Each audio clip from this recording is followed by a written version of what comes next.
TitleMatchNetwork.com. Welcome to another edition of the RF Video Shoot Interview Series. We're here with a legendary manager in the sport of professional wrestling, Sir Oliver Humperdink. Glad to have you. Well, it's my pleasure to be here. And how did you get started in the professional wrestling business? Well, it was kind of a back way in. When I was still a kid in high school in Minneapolis, I worked for an ushering company that had a contract for the Metropolitan Stadium where the Vikings and Twins played, and also had the contract for the Minneapolis Auditorium. So this is, like I said, back when I was still in high school. And Verne Gagne would promote at the auditorium. So I got to work the matches, I got to know the boys. They put me on the dressing room door. Mm. Letting, the boys in, keeping the people out. So you were security for the wrestling for yeah. Traveled around, set up the ring, carried jackets, did everything you could do. So this is when you were in high school then? Yeah, I was probably about, I guess around 15, 16 then, yeah. And were you traveling at that time, the territory, the circuit up there? Not initially, but then later on, through the ushering gig, I got to know the guys and got to know the ring. The guys that carried the ring around. Marty Miller was a referee there. He carried the ring. George Godasky was another one that carried the ring there. And I started going on the road with them, setting up the ring and things. How who took to you first? Like, who was one of the guys of the wrestlers that or were you a fan? Like, oh, I was a big fan. Big fan. Prior, Okay. Yeah. Okay. Prior to that, I was a big wrestling nut. Okay. And of course, getting working at the auditorium as an usher, I was right. So you probably they wouldn't have had to pay me. That's not good. Right. You would have probably been buying a ticket, anyways. Oh, right. Absolutely. Right. Okay. What first wrestlers did you see, or what matches were going on at the time where you were like, wow, I want to be more than a security guard. I want to really get involved with this. Well, back watching on TV, I mean, it was Mills and Kowalski, great tag team up there, Murder Incorporated. Mm-hmm. Guys like Butch Levy, Verne Gagne, Leo Namalini, people like that. And then when I started actually working at the auditorium, guys like Billy Red Lyons, Red Bastien, the Vachon brothers, Maurice and Paul. There was so much talent, great talent that went through that area that I just got to know them on a one-to-one basis, and they started to trust me and they opened up a little bit to me, and the rest is history. Okay, we are back here. Just some of the stars you were talking about that you saw when you were working as a security. Who was like the first wrestler that you befriended? Besides Marty Miller, who was like a referee and all that. Oh, I guess Red Lions and Red Bastien, I guess, were the first. Right. How did you take it from that step of security? What did you do to pursue it further on? Well, I started traveling with the ring, so okay. I'd be going to the spot shows and that. Right. And seeing the guys every night and all that. And, this is back when Crusher was a very big draw there in Minneapolis too, Right. How was Bruiser and Crusher? Were they the best? I mean, right. I just wish everybody could have seen them in their heyday because they were just the quintessential tag team. I mean, they were great, I mean, they were so believable. Oh yeah, I mean the characters were bigger than life. And, were some of the guys closed off to you, or were they open to you? Well, once a new guy would come in, they kind of look, like, who is this guy and what is, back then it was really tight. I mean, nobody smartened anybody up. Right. But the more they were in the territory, they got to trust me and got to know me. How long before you got smartened up with everything? Did it take a while, or? Well, it was funny, but I was really smart. I mean, and also Heenan was there at the time. Right. Okay. So I would sit behind Bobby. And kind of watch his back, because back then there wasn't barriers and all that. Ah, okay. So he'd pull a leg or something, and they'd come for him, He would have so much heat on him, too. Yeah, so exactly. When that happened, I'd turn around and face the crowd, try to keep the people off him. Right. And let him do his thing, So you were saving him nicely. Yeah, and I know the finish, so I knew when the heat was going to come and all that. So, and Verne never knew I was smart. I mean, Verne, he kayfabed everybody. Right.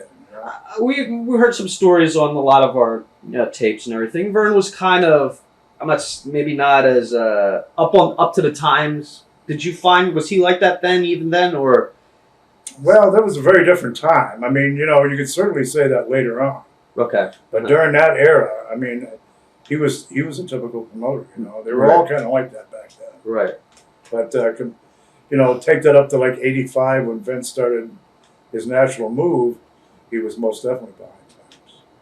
Was now Verne? Did he have a lot of respect? Did the boys respect Verne? Oh, I mean, yeah. he was the boss, Yeah. so Yeah. he had the biggest respect. The boys respected Verne. Verne treated the guys very well. Mhm. It was a good territory. You made money there. Minneapolis was a hard territory because you didn't really work a lot in the wintertime. The weather. Because the elements were so horrible. Right. You know? So it was mainly a spring to fall territory. That's when you make all your money. Uh-huh. You know, well, actually, I've had that backwards. Actually, it was more of a winter territory because people were cooped up in their houses and weren't able to get out. Right. So then they were kind of willing and able and ready to go Let's go to the on a matches. Saturday night or whatever. You know. Okay. Then during the summertime, when people were very active outdoors, you know, cabins and things like that, well, then the territory would scale back. Mm. He'd run his major towns, but not the spot shows. Right. How after outside Minneapolis, how did you hook up with going with the ring to the other towns? What towns did you start going to? Well, I'd go all over, you know, all over Minnesota, Wisconsin, Milwaukee. Chicago had their own ring, so I didn't get down there very often, although I did go to Chicago back in those days too. But mainly just the towns in Minnesota, Wisconsin, Iowa, North and South Dakota, when Verne would run them. Verne would run Fargo all the time. That was a good draw. So that was a good town for us. Did they do Winnipeg or? They did Winnipeg, but Winnipeg, I believe, had their own ring too. Okay. So we didn't take the ring up there. Besides Minneapolis, I guess what was it St. Paul? They would run at the Civic Center. But what other towns were like the hotbeds then? Well, you had Milwaukee. You had That Chicago. was Bruiser and Crusher's hometown, correct? Well, that was Crusher's hometown. Crusher's hometown. Okay. Dick was from Indianapolis. Okay, that's right. But Crusher lived there a good part of his life, you know. Mm-hmm. And besides Milwaukee, there was like Madison, Wisconsin, Chicago, Illinois, Rockford, Illinois, the Quad Cities, Davenport, Moline or Moline? Moline and Davenport, yeah. Some other Iowa towns down there, mostly spot shows, because Iowa's also Geigels territory out of Kansas City. Right. So Verne would run like the northern part. So he didn't cross over. Exactly. Did the spot show was it good business? Then? Oh yeah, it was crazy business. Because you look at like spot show business today, it's like it was crazy business, and the wrestling business has always gone to the people. right. You know, where Major League Baseball or football, you had to go to them. You know, but wrestling Came to came to their hometown, the high school gyms and things like that, and it was insanely popular. right. Was the TV strong then? Yeah, very strong, very strong. You had a great TV show, and great TV network. When you first started with the working, like when you first started going in, who was the champion at the time? Verne, I believe. Verne was the champion. Did you think he was a good champion? Oh yeah, I thought he was very credible. Right. Very credible. Had all the people in Minnesota knew that he went to the University of Minnesota, played football, wrestled for him. You know. So he's the hometown. So guy. he was a hero long before professional wrestling. Okay. What other like after you started getting the ring and everything? What was your first actual step? Well, actually, in front of the crowd. The first time ever was during a snowstorm in Fargo, North Dakota. Mm-hmm. You mentioned Fargo earlier, and some of the guys couldn't make it, so they had to rearrange a card. And I was with Mike Boyette, the hippie. Most people would remember him as. And Mike was driving the ring at that time, and we had gone up there. And some of the guys didn't make it. Well, Boyette, who would usually haul the ring and referee, had to wrestle that night. Mm-hmm. I refereed. Okay. So that was how I really started. Were you nervous, or you pretty much knew the gig? Yeah, my knees were knocking pretty good the first time. Right. But it was a smaller market and all that, so it wasn't that big of a deal. So after that, how did did that start? Did you start refereeing more afterwards, or No. Verne still thought it was kayfabe. Verne really? still didn't know it. I was smart. Oh, okay. I started managing in Uh-huh. 1973, Okay. and that was through Buddy Roberts and Jerry Brown, the Hollywood Blondes, Mm-hmm. the original Hollywood Blondes. And Buddy I had known previously from a stint he did in Minneapolis. Okay. And, all this time, back then, the boys would tell me, Bruiser would tell me, other guys would tell me, boy, you'd make a great manager one day. And I'd all say, yeah, I'm not going to hold my breath until that happens. Right. Back then, you just didn't, everybody, if you bought a pair of boots of that, didn't make you a wrestler. Right. So it was very hard to break in. So where did you was it AWA that you first managed? Or No, it was we went to Montreal. Oh, okay. Grand Prix. Okay. Back in 1973, I was for Mad Dog and Butcher Vachon. Okay. Edouard Carpentier was part of the office. A guy by the name of Lucien Gregoire, Yvonne Robert Jr., and those guys did phenomenal business up there. Did you your first match? Did you manage Rene Goulet and Yeah. Lars Anderson? Yeah. Well, actually, I managed Lars before he was Lars. He was still Larry Hynemi. Okay. And it was, again, I believe in Fargo, somewhere up in North Dakota. But somebody didn't make it. Right. So then, I went out with Lars, just on a lark. I just said, come on to the ring with me, or whatever. And we worked with Rene Goulet. And that was the first time I managed him. Right. Going back to the AWA, going back, any like good Bruiser Crusher stories? Like, oh, it was just always, those guys were just always, individually they were characters, but you put those two together and it was magic, Right. They played off of each other beautifully. I don't think there's a single story that I can recall right now, but it was always good times. Right. They were like what the stories would portray them as is everything you heard about them is true. Right. Yeah. Like how insane were some of the crowd? Like Indianapolis, I heard like some of the I never got to Indianapolis. Never got down there? No. But in like Milwaukee, I heard it was somewhat. Milwaukee was a very tough town back then. Yeah, a lot of riots and stuff like that. But Crusher owned the town, boy. Was that a common occurrence a lot of times with the fans? Yeah, back then. Oh yeah. Really getting in the ring. Yeah. Yeah, they really believed it. What was like the most insane thing you saw, like with the crowd, or either with you back then in the AWA days? Well, let me just tell you a story that happened to me in California, probably in 1975 or so.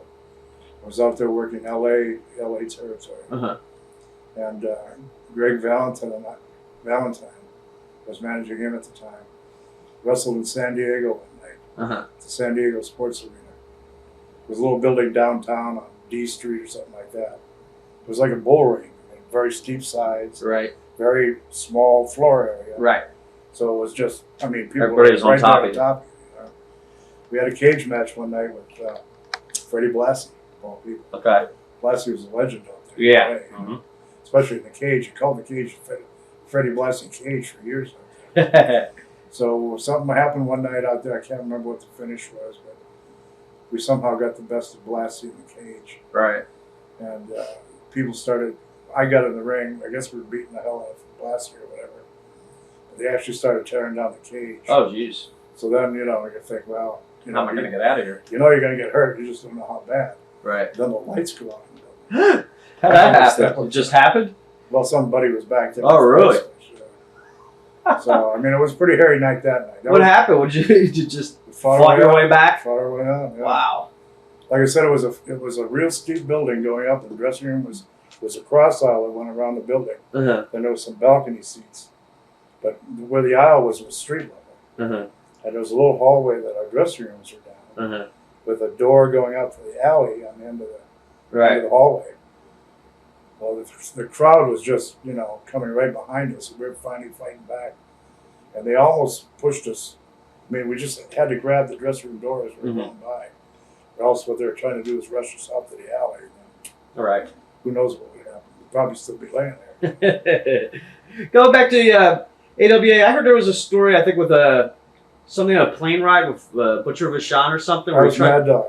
What happened with that? I heard he tried to open up the door or something. I sure did. Were you on that flight? I was not on the flight, but I believe it was Adonis that got him going that night. Really? And it really happened. Yeah. What happened? He just... He opened up the door. He wanted air or something. He probably wouldn't put enough air in the plane or whatever. Wow. And they got him to open up the door. He opened it up. Imagine if he did that today. He was a guy, Maurice Vachon was a guy that knew no fear. I think probably the toughest guy I ever met in the business to this day. He is. He is. Even more than Bruiser Crusher. Oh, yeah. Really? Wasn't a real big guy by today's standards. Probably Maurice was probably 5'10" or something like that. But double tough, man.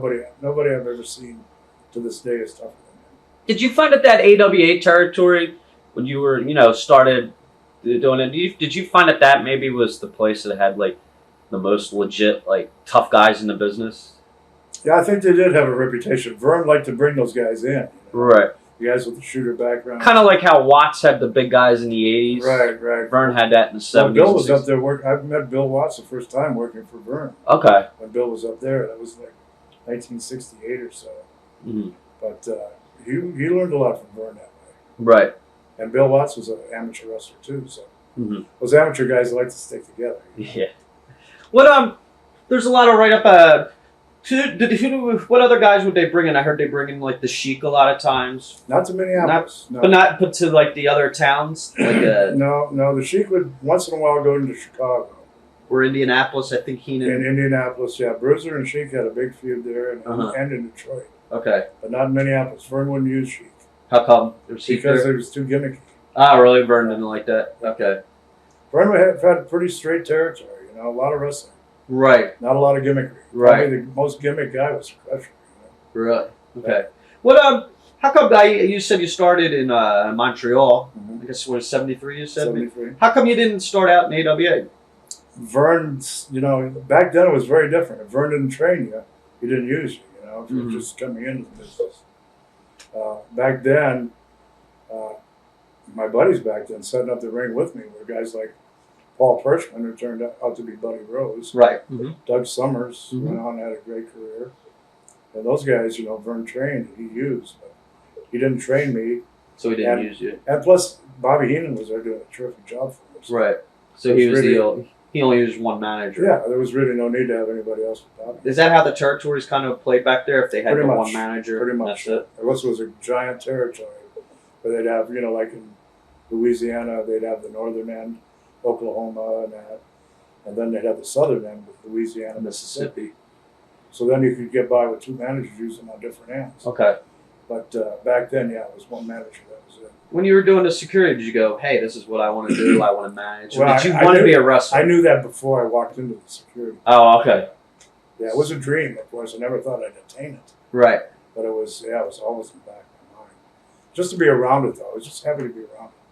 What were some of the other top things you saw in AWA before you went to Montreal? There's so many. I remember a good friend of mine, Hercules Cortez, who was killed up there in a car wreck. So many good times, Such a simpler time for me. Were they running Comiskey Park at that time, too? They had run Comiskey Park, yeah. I think the first show at Comiskey was at 61 with Pat O'Connor? Pat O'Connor and Buddy Rogers. Right. And then Verne did have a couple shows in the 70s there, too. Right. So business was that good where they were able to do... Oh, it was solid business. I mean, Verne did nothing but business back then. How far did Verne's territory at that time in the 70s go out west? They weren't doing... Denver. Oh, they were doing Denver. Yep. Right? And then they didn't do... Were they doing Vegas at that time? Or no. This is when I was first starting. Verne would go as far west as Denver, but not San Francisco, not Las Vegas. And then I think Funks were still doing like Colorado Springs and all that, right? Right, okay. Colorado Springs. I worked down there. I was on the Funk's last crew down there before they sold out to Murdoch. And oh, what year was that? 1979. 79? Yeah. How was that like? 78. I don't know, maybe 78, 79, somewhere along in there. So you were on the last tour there? Right before they sold out to Murdoch and Mulligan, yeah. It was Terry Dory, Ricky Romero? Terry wasn't around much. I think He's Terry in Japan? had a strap then. Okay, so he was traveling. So he was traveling. Right. And Junior was around a little bit. We went around the territory with Junior. I heard a lot of... Ricky Romero was very... I heard he was pretty over, like Albuquerque. And Ricky? Yeah. Phenomenal. He was like the most over guy. Great guy, great worker, recently died. He was a great man. Yeah, he just died like a couple months ago, right? Yeah. I read a thing like a lot of our interviews. A lot of guys say that the Mid-South loop was a nightmare to drive. I heard Amarillo was worse. Well, Amarillo had some long trips like too. Colorado Springs and Albuquerque. It wasn't as bad as Mid-South. Nah. No way. Because of the highways, I think they said the roads down Louisiana were terrible. Yeah, they didn't have any. I think the only freeway they had when I was there in Louisiana was 10. That went across the bottom of the state. Baton Rouge to There's nothing 20 wasn't there. Yeah. There's nothing going north-south. It was all back roads. Yeah. And you'd be in Oklahoma City or Tulsa one night, Monroe, Louisiana the next night. It was just gigantic territory. Right. Okay, going back to how did you end up in Montreal? You weren't really a personality yet but you end up in Montreal making like your debut in there. How did Well, how did that happen? Buddy and Jerry, Buddy Roberts and Jerry Brown, the Hollywood Blondes, Mhm. had been up there the previous year. And Montreal was summer territory because all the buildings up there were hockey buildings. So Okay. in the wintertime, Couldn't run. couldn't run. And plus, it was real dangerous to travel. So they were up there the season before, wanted to go back in '73 with something a little bit different. So they called me, and the three of us went back there in '73. How was that like your first full time? Amazing, right? First night I was ever in the business. Kind of a funny story. Okay. It was the finals of the Grand Prix Tag Team Title Tournament. Okay. Of course, they told the fans that, you know, and the two finalists were the Vachon brothers and the Hollywood Blondes. Supposedly the tournament had been going on all this time, but it was our first night back in '73 Right. in Quebec City at the Coliseum there. And the finish was that out of a four-way, Roberts and one of the Vachons, Butcher, were on the outside. Referees with them. Maurice has got the other blonde in a stretch. And I used to carry a cane back then. Mm-hmm. And I was to roll into the ring, bust Maurice with the cane, Right. cover him, 1, 2, 3, win the belts. Right. Well, here, you know, first night in the business, I got to hit a guy I knew could rip me The guy you think's the toughest guy in the business. 9 ways from Sunday. You know? And he told me before, I said, Maurice, God, I said, I've never hit anybody with a cane before. He says, and if you ever heard Maurice talk, you know, he had a real great voice. He says, if you don't hit me with that fucking cane, he says, I'll take it away from you and beat you to death with it. Whoa! Yes, sir. I will definitely hit you with that cane. Whack! I hit him.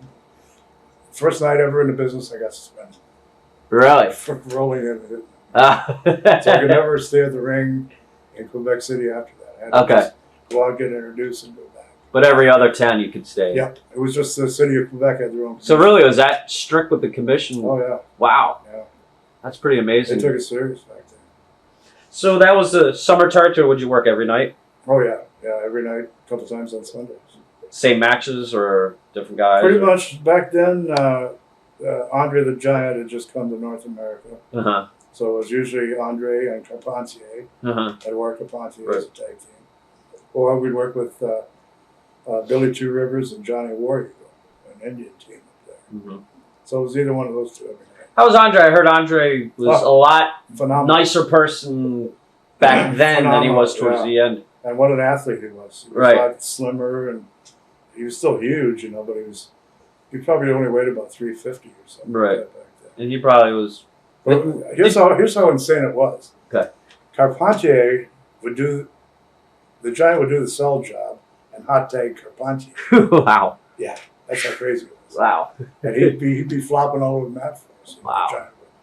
So, how did you adapt to the, you know, French culture? Kind of was. First thing I learned was all the swear words. Right. I learned how to order food. And that's right. So I loved it there. I thought it was great. So it wasn't like a culture shock to you, No, kind of. No. Montreal's a very, very progressive city. You call it the New York of Canada. I had a great time there. And, you know, you could pick up things, enough to order food and call some guy a dick or, you know. Yeah, so. Stuff like that. So you adapted well. Oh, very well. Yeah. So that was your first summer. And where did you end up there after that? After that, we went, when they closed, I think they closed the territory around November. Then we came back to the States, and they brought us back in there for like around Christmas time or New Year's for about a week because they had big shows running in major cities. Right. So you were still hot off that summer. Oh yeah. Yeah. How was Buddy Roberts? I heard a lot of stories. He's pretty. Buddy was probably one of the most talented guys in the business that never gets the credit for. Right. Buddy was a hell of a worker. I heard he used to come around. He used to travel with like a garbage bag and one pair of clothes for like a week. Well, maybe towards the end, the other part of his career. Okay. When he was with me. Right. But he was an interesting fellow. Right. You know, I had a great time with those guys. But going back to Montreal for just a second, the business up there, you always hear, man, they were hanging from the rafters. That's how they were actually hanging from the rafters. I'd seen it. What's that? You know, all these little ice arenas and that. we'd go out and do a spot show or something, and the people would be wrapped around the building 2 or 3 times. It's a hot ticket. Unbelievable. And that was when Rougeau was still promoting there too. Right. So there was a. You still had 2 major There was promoters, yeah. Was the Sheik was in with Rougeau at that time? Yep. Abdullah, Sheik. Now the company you were with the company you were with, did they work with AWA at the time? Yes. And then Rougeau had the NWA champion. Right. Was there any time when Verne had? Did he ever use the NWA champion ever? Verne? No. There was always. How come Verne never the NWA champion and Verne? Why? How come they Well, never story, worked? I don't know the story because it's happened, long before I was involved in the business. But I heard there was a problem with Fez and Gagne, where Fez didn't want to drop the belt to Gagne because he was a smaller guy. Right. Doesn't mean he's not tough. He's just a smaller guy. Right. And through that, and well, I've heard different things over the years. There was pressure on the NWA back then as a monopoly. And, and things like that. And the AWA was formed to get the heat off of the NWA and get the belt on Verne. So. Right. So did you, since you were, I guess, an AWA guy, kind of, did you have trouble getting booked into NWA territories? It wasn't like that? No. Okay. No. Back then, the talent could, pretty much go anywhere. Okay. So I guess 74. Where did you go back to Montreal that next summer? No, we went to Florida. It was the first year in Florida. First year in Florida. Eddie Graham. Did Yeah. Verne know about you in Montreal? Maybe. I'm not sure if Verne came up there and worked or not. I knew Verne did shows up there for him. Were you in Montreal? Was it your initial goal to get into AWA? Did you go, hey? No, I just wanted to be a part of the business. Okay. I didn't care where it was. Okay. I had no loyalty that way. Okay. How did okay, you go to Florida? How was Florida? Florida was great, man. Florida was red hot. Worked a lot with Kevin Sullivan and Mike Graham down there. Sullivan was just coming up? Sullivan was just coming up, yeah. He had started, I think, for Vince up in the Northeast. Mm-hmm. Then I think he went to Knoxville and then came to Florida. Mm-hmm. And, so this is 74, 75 maybe? 74. Yeah. And Dusty Rhodes was there as a heel. I was there when Dusty turned babyface. Okay. Of course, that, Is that when Pac Song was down there? Yep. Gary Hart and Pac Song were down there. I heard that was like the feud of all feuds. The business was incredible. I mean, every place we went sold out. They ran the whole state, right? Yep. And these were weekly towns, Nowadays you can't sell out a town. Run it once a month. We're running them every week. Right. So they were doing the traditional loop that they were doing in the 80s? Yeah, well, Florida back then was Monday night was either Orlando or West Palm Beach. Tuesday night was Tampa or Fort Myers. Wednesday night was Miami. Wednesday, during the day, we did our TV. Wednesday night was Miami. Thursday was Jacksonville. Friday was Tallahassee or Fort Lauderdale. Mm-hmm. Saturday was a spot show, usually around Tampa, Sarasota, or Lakeland. And then Sundays were off back then. So you were home pretty much the whole week except maybe a night or two. Unless you wanted to be out partying around, yeah, you were home every right. day. How was that? Who did you manage down there? The Hollywood Bonds. Oh, you managed. So you were almost like as a ticket. Yeah. Going. Yeah, we were a package kind of deal. How did you adapt down there? Was it good? Was the style different? Obviously, No. Pretty much the same as Montreal. The Bonds were a pretty good wrestling tag team. I mean, they did their gimmick and all that, but once the bell rang, it was pretty much down to business in wrestling. Right. And if you knew how to wrestle back then, you could go anywhere and make money. How was Eddie Graham? Eddie Graham was a genius. Best finish man in the business. The best. I've been around them all. Mm-hmm. He was the best. Still is the best. Is he the kind of guy you could just want to sit there and just watch and just grasp his knot, soak it all in? I soaked it up like a sponge when I was around. Right. He was incredibly. Man, he lay out finishes in such detail, Right. And you'd wonder to yourself, why does he want me to do that? Uh-huh. And then the next week when you came back, Uh-huh. the finish would entail what he had you planned the week before. Right. Then it all made perfect sense. Wow. Wow. Yeah, exactly. He was that kind of man. Had that kind of mind, And he could do match 1 through the main event. Yeah, he laid it. He probably had the most complicated and most long finishes that I've ever, of anybody I've ever been around. But they all made such perfect sense. How long could your programs go? Like a whole 6 months? 6-8 weeks. Really? Well, you know, But that's every there, day, though. There was other guys that ran programs, you know, like Dusty and Pac Song and those guys who ran it for as long as much money as they could get out of it. But back then, if you were in a 6-8 week program with somebody, you know, you do your thing for 6 or 8 weeks, and then there'd be somebody else coming, getting ready to go. You know, they'd always have some on the back boiler. Mm-hmm. So when you kind of move through that, that was already starting to boil. Just move that up front and go around again. So you're there when Dusty turned babyface. Yeah. Who was? Pac Song. That's with that. Who was he tagging with when he was heel? Eddie Graham and Dusty. No, it was Eddie Graham. Well, it might have been Eddie and Mike. Right. Against Pac Song and Dusty. Huh. They turned on Dusty. Well, no. See, Dusty had. I believe Dusty had hooked Eddie or something. Pac Song came for the big chop. Eddie ducked out of the way. Boom, he got the cream. Mm-hmm. Yeah. You know, and that's how it all got started. Right. I don't think I've ever seen a video on that. Oh, it's out there. Yeah. It's out there. But it's something to see, and they just.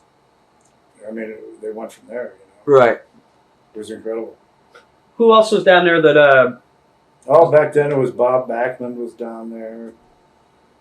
Buddy Colt, Bill Watts. We learned a lot from Eddie Graham. Right. He'll be the first one to tell you that. Back then, oh geez, so many guys. Steve Kern was just starting. Mm-hmm. Kevin was there then. Was Dusty as political then as he is now, or was there always he didn't clash with Eddie? No, he was absorbing Eddie too. Okay. Taking his everybody was. If you're smart, right? You know, you'd see what you could glean off of Eddie. You know, just took it all in. So he was the man. He had the charisma, even as a heel. He had the charisma. You know, people wanted to like him. They were just looking for an excuse. Right. So when Pac Song did that, you know, the chop and all that, it was already made. You know, people wanted to like him. Now Gary Hart was down there? Gary Hart was managing Pac Song at the time. So that was probably the first time you were down there with another manager? Yes, yeah, absolutely. Was there any... I was a little intimidated because Gary, you know, had the reputation. How was he? Towards you at first? He was fabulous. Right. Okay. Not a problem from day one. We got along. We're still good friends to this day. Okay, cool. Yeah, never been a problem with me and Gary. What did you learn the most off of Gary Hart? Oh, how to lay out a story on an interview. I mean, Gary was a great storyteller.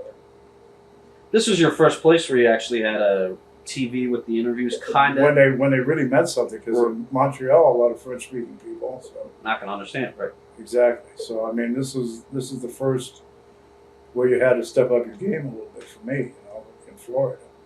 And Gary was a great teacher for me down here. What you find out was the most difficult things the first couple of years of managing? Was it the getting the heel heat crowd? Was it the interviews? Was it the mic work, live mic work? I think it was the traveling. I think it was actually learning to deal with the crowd, you know, because we were always out there with them. You know, managers were always out there with them, and learning that. I mean, a lot of managers would do something like grab a leg or something, then stand there and face the ring, and the people are advancing on them. Well, the first thing you learn is if you do something like that, you turn and put your back to the apron so you can see them coming. Right. At least you got a chance. You know? Right. So, I mean, that was probably the psychology of the crowd, I think, was the first thing. What crowd was harder, Florida or Montreal? Well, Montreal, they wanted to fight you going to the ring. Oh, right. Yeah, many times. It's always the same guys. You know, we go to towns up north in Quebec, Chicoutimi, Trois-Rivières, Three Rivers. And, you know, it was fighting going to the ring, let alone coming back. Security probably didn't care too much anyways today. Well, no, because they saw Jacques every day, you know. They didn't see us. They didn't care less about us. But they saw Jacques and Pierre every day, you know. But, I mean, you know, it was really rough up there in Montreal. They had riots on regular occasions, and the ring would always fill up with chairs, just about, you know. Who else did you manage in Florida? Anybody else? I was just with the Hollywood Blondes until about 1977. Okay. No, I'll take that back. When I went to, we went to L.A. in '75. Okay. And out there, I expanded the house. I not only had the Blondes, but I had Greg Valentine, another guy by the name of Choi Sun, who was a Korean martial arts guy. Okay. And that was when I first started handling other talent. Okay, so you went from Florida then to LA. Yep. You went back to Florida though occasionally. Oh yeah. Yeah. So you're going back and forth. Yeah, probably. More, most of my career was spent in Florida. What was Gene LaBelle like? Gene LaBelle was a very interesting individual. I still see him all the time. In fact, Oh, I'll see really? him next week when I go to Cauliflower Alley. Okay. He's still very much involved in that. Gene is a very talented guy. He could work, his wrestling work wasn't that great, but I mean, he had all the credentials as a shooter. He knew his chokes and stuff like that, mixed martial arts stuff. He was a character. He was fun to be around. How was the company like in LA? The wrestling company? Yeah, just They have nice little territory. I mean, that was a perfect little spot. was Piper there at the time? Or? No, this is pre-Piper. Pre-Piper. Yeah, this is 75.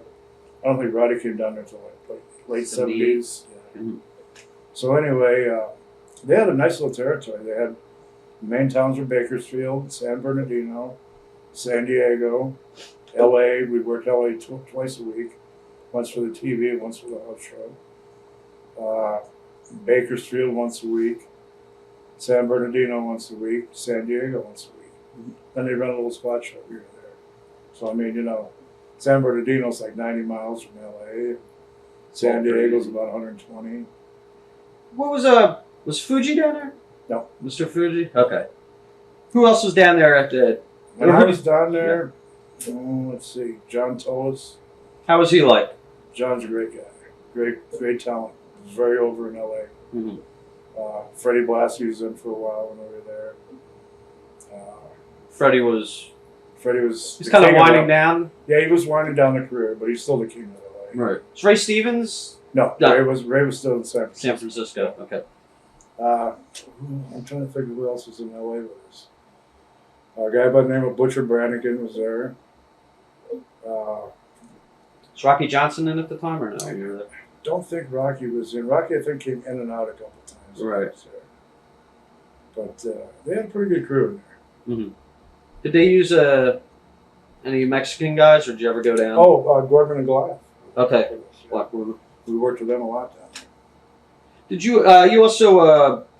How come you didn't manage the Blondes when they went to Tennessee? Nick already had a manager up there. I'm not even sure who it was now. So this was in Knoxville or Nashville? No, it was Nashville. Nashville. Okay. Goulas already had a manager there. It might have been J.C. Dykes or it might have been Homer Odell or something. Mm-hmm. But he didn't want another manager, which, like we talked about earlier, back in those days, One was guy. manager. Right. So they left and went up there, and I stayed in Florida and started managing superstar Billy Graham and Ox Baker at that point. Okay. That was 77? That was about 76. 76, okay. 75 we were in L.A. Late part of 75, most of 76, we went to Mid-South, back when Leroy McGurk still owned the territory. Okay, before Watts. Before Watts. Watts was there working, but He was under Leroy. I think he might have been booking. What happened was there a story with Watts how he got the company? He just bought the company, or was Yeah, there? there's a lot of speculation. Yeah, I heard it about was that, and something. I don't feel comfortable talking about something I don't know for sure. Okay. But there was a lot of speculation about Okay. Were you in at the time when the transfer happened? No. What year was that? 70? that. 70. We were there in late 75 and most of 76. So you were still at the Blondes? Yep. Okay. Yep, that was after LA. I left LA and went to Mid-South there. Who'd you find was the toughest tag team that the Blondes went up against throughout all your territories in your first 3-4 years when you were in the business? Probably the Vachon brothers. Right. Yeah. Butcher Vachon and Maurice. You learned the most probably from them too, or? Learned a lot from them. Mm-hmm. They were so over in Montreal. They're like gods. Was there any guys at the time that maybe took liberties on the manager? Like, this guy's a manager. There was a few guys, that tried this and that, but I was very lucky that my team always stood up for me. Right. When something happened like that, back then you didn't get to the manager. You just didn't get to him. Right. That's just part of the name. Right. So there were guys that would try stuff like that, but the Blondes would always straighten them out. Were they teaching you stuff in the ring too, or? No, as far as wrestling, me. Yeah. No. Did you bump or? Oh yeah. You can bump, but nothing to? I couldn't have put together a match or anything like that. Okay. The few times I did work back then, I was, in the ring with somebody that knew what they were doing. Right. Got the most out of me. So, okay, back in Florida, you were back there. How was Ox Baker? You see Ox Baker now. We see him around here. He's a pretty Same way then as loud and interesting character. Yes, indeed, yeah. How was Billy Graham like? Superstar this is back when he still had the blonde hair.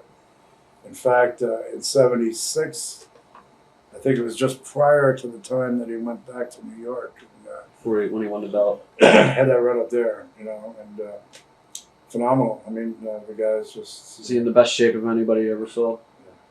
How bad was he known at the time for his use of what he was taking? No, it wasn't as prevalent then, even to talk about it. Right. I mean, there was certainly guys doing it and all that, but it was never talked about that much. Right. Plus, the guys didn't know what they know now. Mm. Back then, back then they had no idea what it would do to you. Yeah. How was the scene like? I think we did we were talking with Bobby Heenan. We said like how a lot of the wrestlers now, prescription drug use and all that. They said like a lot of like 60s, 70s, they just drank. Yeah. Does that still in that time? Is that what it was still mainly drinking? Drinking. There's still pills around, Right. Pain pills and Valium and stuff like that. But it wasn't as bad as what you see today or anything. No. How did you adjust managing to Billy Graham, Ox Baker, or anything like that? Pretty much kept doing what I was doing, right? Because I was kind of over in Florida by that point. They'd see me with the blondes for so many times. I didn't change much. Were you kind of like maybe like, oh, this is good, I'm breaking out, doing something different? Yeah, I felt that way. At first, I was a little unsure, because I had that comfort zone of the Hollywood blondes around me, and they took good care of me. And then striking out with a couple other guys, it was a whole new deal for me, and I was a little apprehensive. But, I mean, Superstar was great to me. Certainly didn't need me in his corner. Mm-hmm. He was a great talker, total package. He certainly didn't need me, but he was kind enough to let me go to the ring. Did Eddie Graham treat you any differently since... No, Eddie always treated me well. Okay, well, I mean, maybe more he treated you, he respected you even more because then you did go to LA, you went to Oklahoma. I don't think that really had a bearing on it. I mean, the first time we worked in Florida for Eddie, right from the very start, he treated me well. Mm-hmm. So I've got no complaints that way at all. It didn't change when we came back and they left and I went in a different direction or anything. He was always very supportive. Mm-hmm. What was some of the best angles or your favorite memorable angles you did at that time? Like in Florida? Well, we did the bench press thing with Joe LeDuc one time at the Bayfront Center. Superstar Graham and Joe LeDuc. Joe LeDuc is strong or as tough as Prix? Joe was a wonderful guy. Mm-hmm. I both managed him at different points of our careers. Also worked against him, and a fabulous guy. Did he have a reputation, or I read somewhere a couple... Joe was kind of a wild man. Some of the guys maybe didn't like him because they thought... I don't think anybody didn't like Joe. I think everybody loved Joe. Okay. But he was a wild man. Okay. He was a citizen of the world, I tell you. And everything that entails. But a great guy, fabulous guy, and I miss him so much. Was Gary Hart at that time when you came back in '77? Was he still in the... No. Gary had the plane crash. Okay. What happened? When I was in L.A., that was when Gary went down with Buddy Colt. Okay. And Dennis McCord, who turned out to be Austin Idol later on in his career. What happened with that? Bobby Shane was killed in that crash. Oh, how many guys were in there? 4 guys? Well, it was Bobby Shane who was killed. Uh-huh. Buddy Colt was flying. Gary Hart and Austin Idol. Mm-hmm. 4 of them. Coming back from Miami. Were they crashed? Was it on the runway or? Well, they come back from Miami Beach and they had problems getting into Tampa International. There was fog or something that night, and Buddy didn't have his instrument rating. Mm-hmm. He just had his visual, and they rerouted him. Instead of going into Tampa International, they had him go into Davis Island, which is a kind of a small airport just off of, it's called Peter O'Knight Airport on Davis Island, which is just off of downtown Tampa. Mm-hmm. And crashed maybe, I guess, about 300, 400 feet offshore. Oh, into the water? Yeah. Wow. Yeah. So Bobby Shane he died. Bobby Shane died. Okay. Yeah. I had just seen Bobby Shane now. I'd just been in Australia. Uh-huh. Came back to the States, came through LA when we were around. Uh-huh. Then went on to Florida. Bobby Shane was a tremendous talent. You know, just anybody's guess how far he would have gone in this business if he lived, you know. But I just saw him prior to the time he went to Florida. Then we heard about a couple months after that he had died. Right. So you worked in Australia too?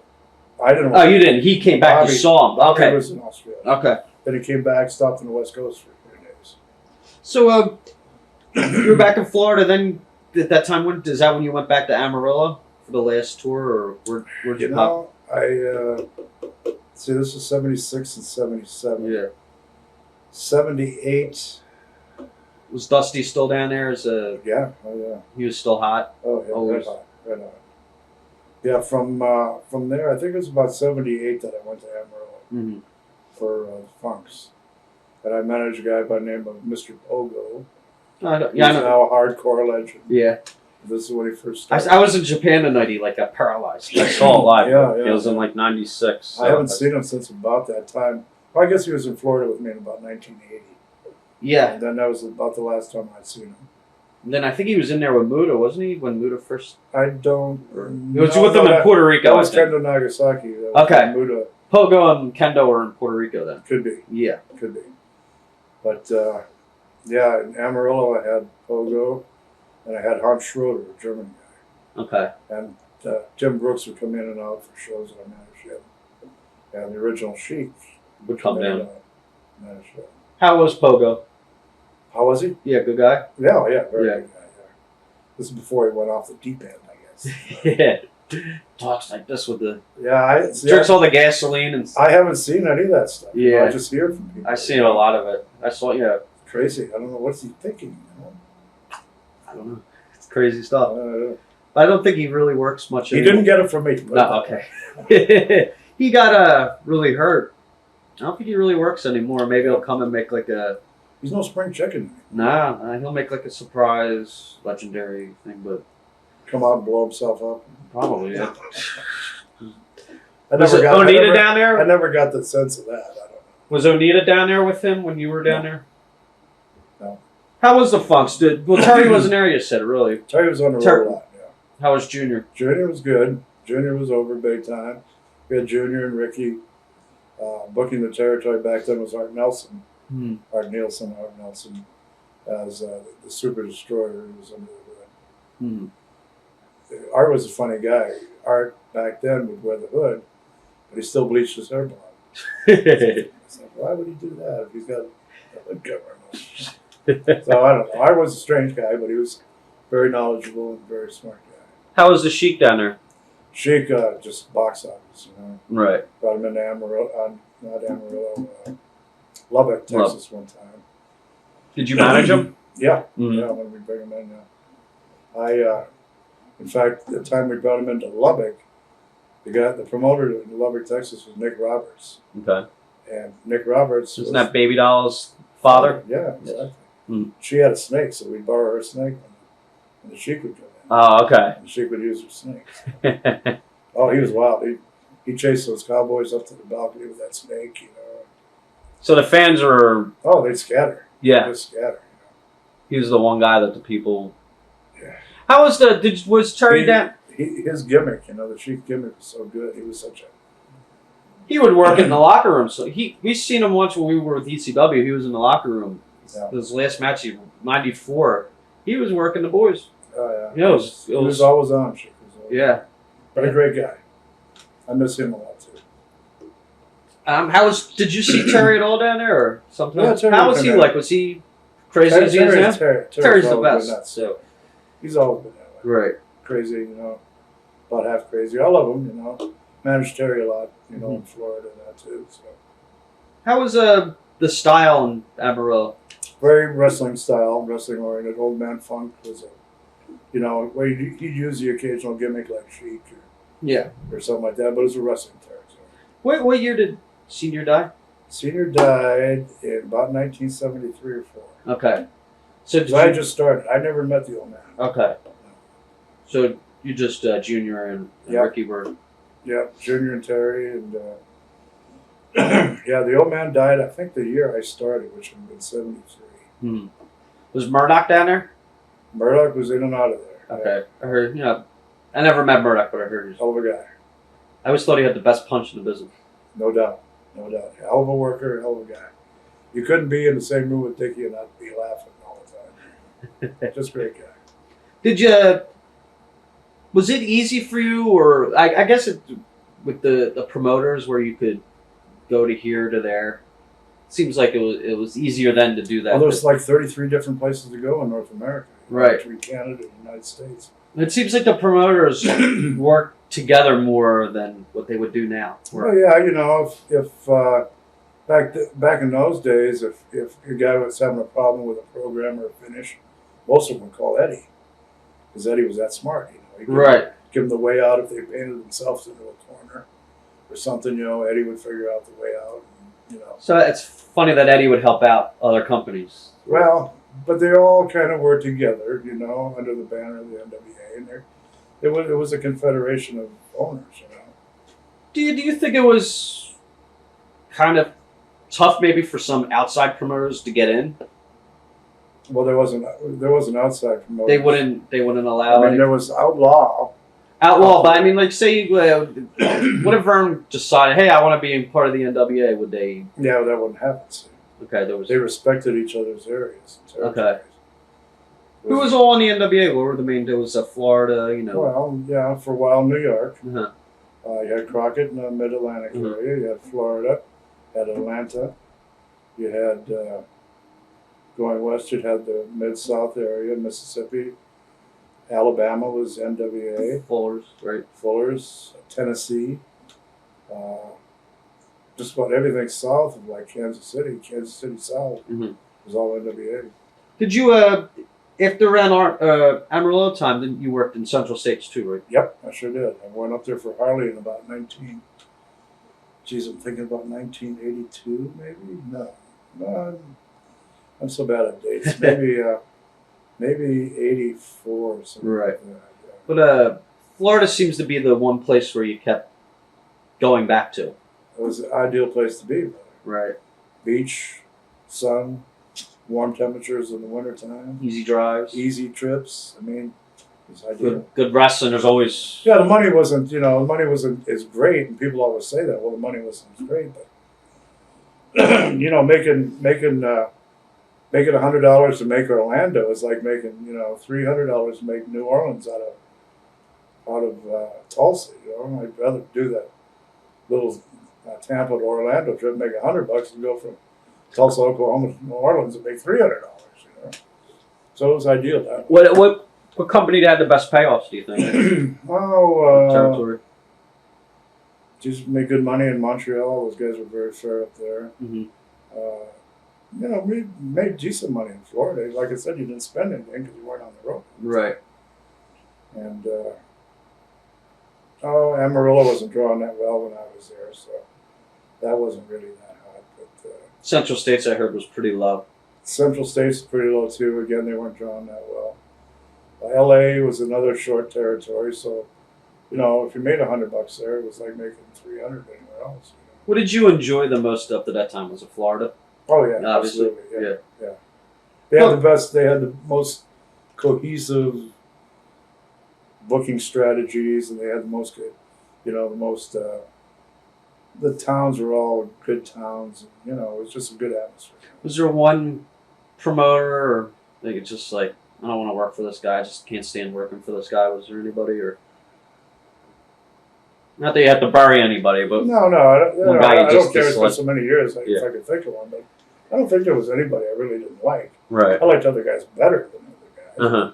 I don't think there was anybody I'd say it wouldn't work for. Going back to, I guess, Florida, back in the 80s, I guess early 80s. Eddie, what year did Eddie Graham die? 85, right? 85-ish. Okay. But business was going pretty good 82, 83. It was chugging along, yeah. Sullivan must have been there. Yeah. Sullivan was hot. Yeah. Dusty was hot. Yeah. Who would you end up then? Like in the, I guess, I don't know. Did you say that was the Florida heyday, the 80s, or? I think the Florida heydays were from 74 to 84. Yeah.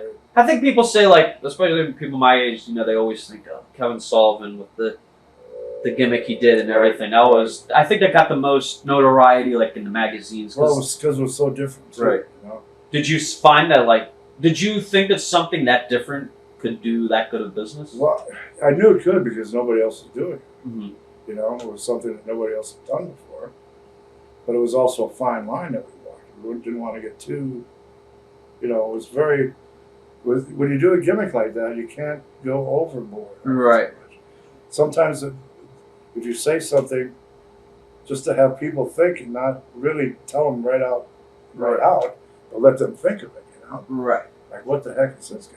Wasn't something happen with Mulligan or something where they got a lot of complaints with something with blood on TV with something Sullivan did and they like got thrown off TV or I don't know what happened. I don't think it was anything major like that. Really? I don't recall ever being thrown off. Somebody said something that they got a lot of heat. Well, back then it was, you know, remember the anti-violence? You probably don't because you're too young, but there was a big anti-violence campaign on TV. Okay. So wrestling really had a total line back then. Is that kind of how they had the, what was it, the DVD that Sheik did, was Stop the Sheik? Yeah.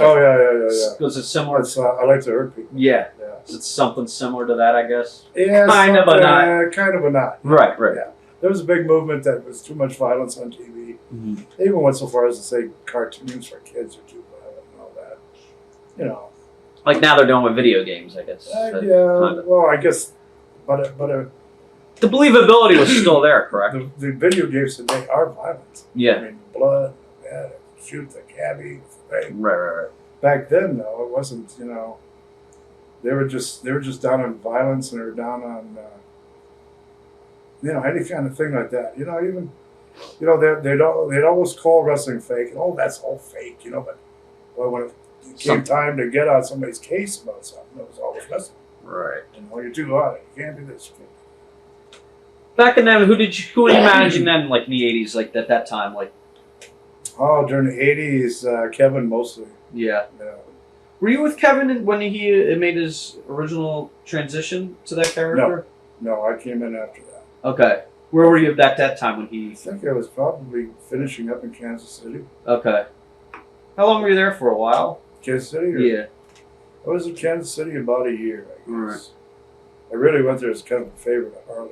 Right. Harley had just dropped the strap to it. Must have been Flair. Yeah. I think 81 maybe? Or yeah. It was right around that time frame, and Harley was going to be going home to Kansas City to work and try to get the territory out. Right. Were you in the territory when Harley had the thing with where he went to Kemper Arena with the shotgun? No.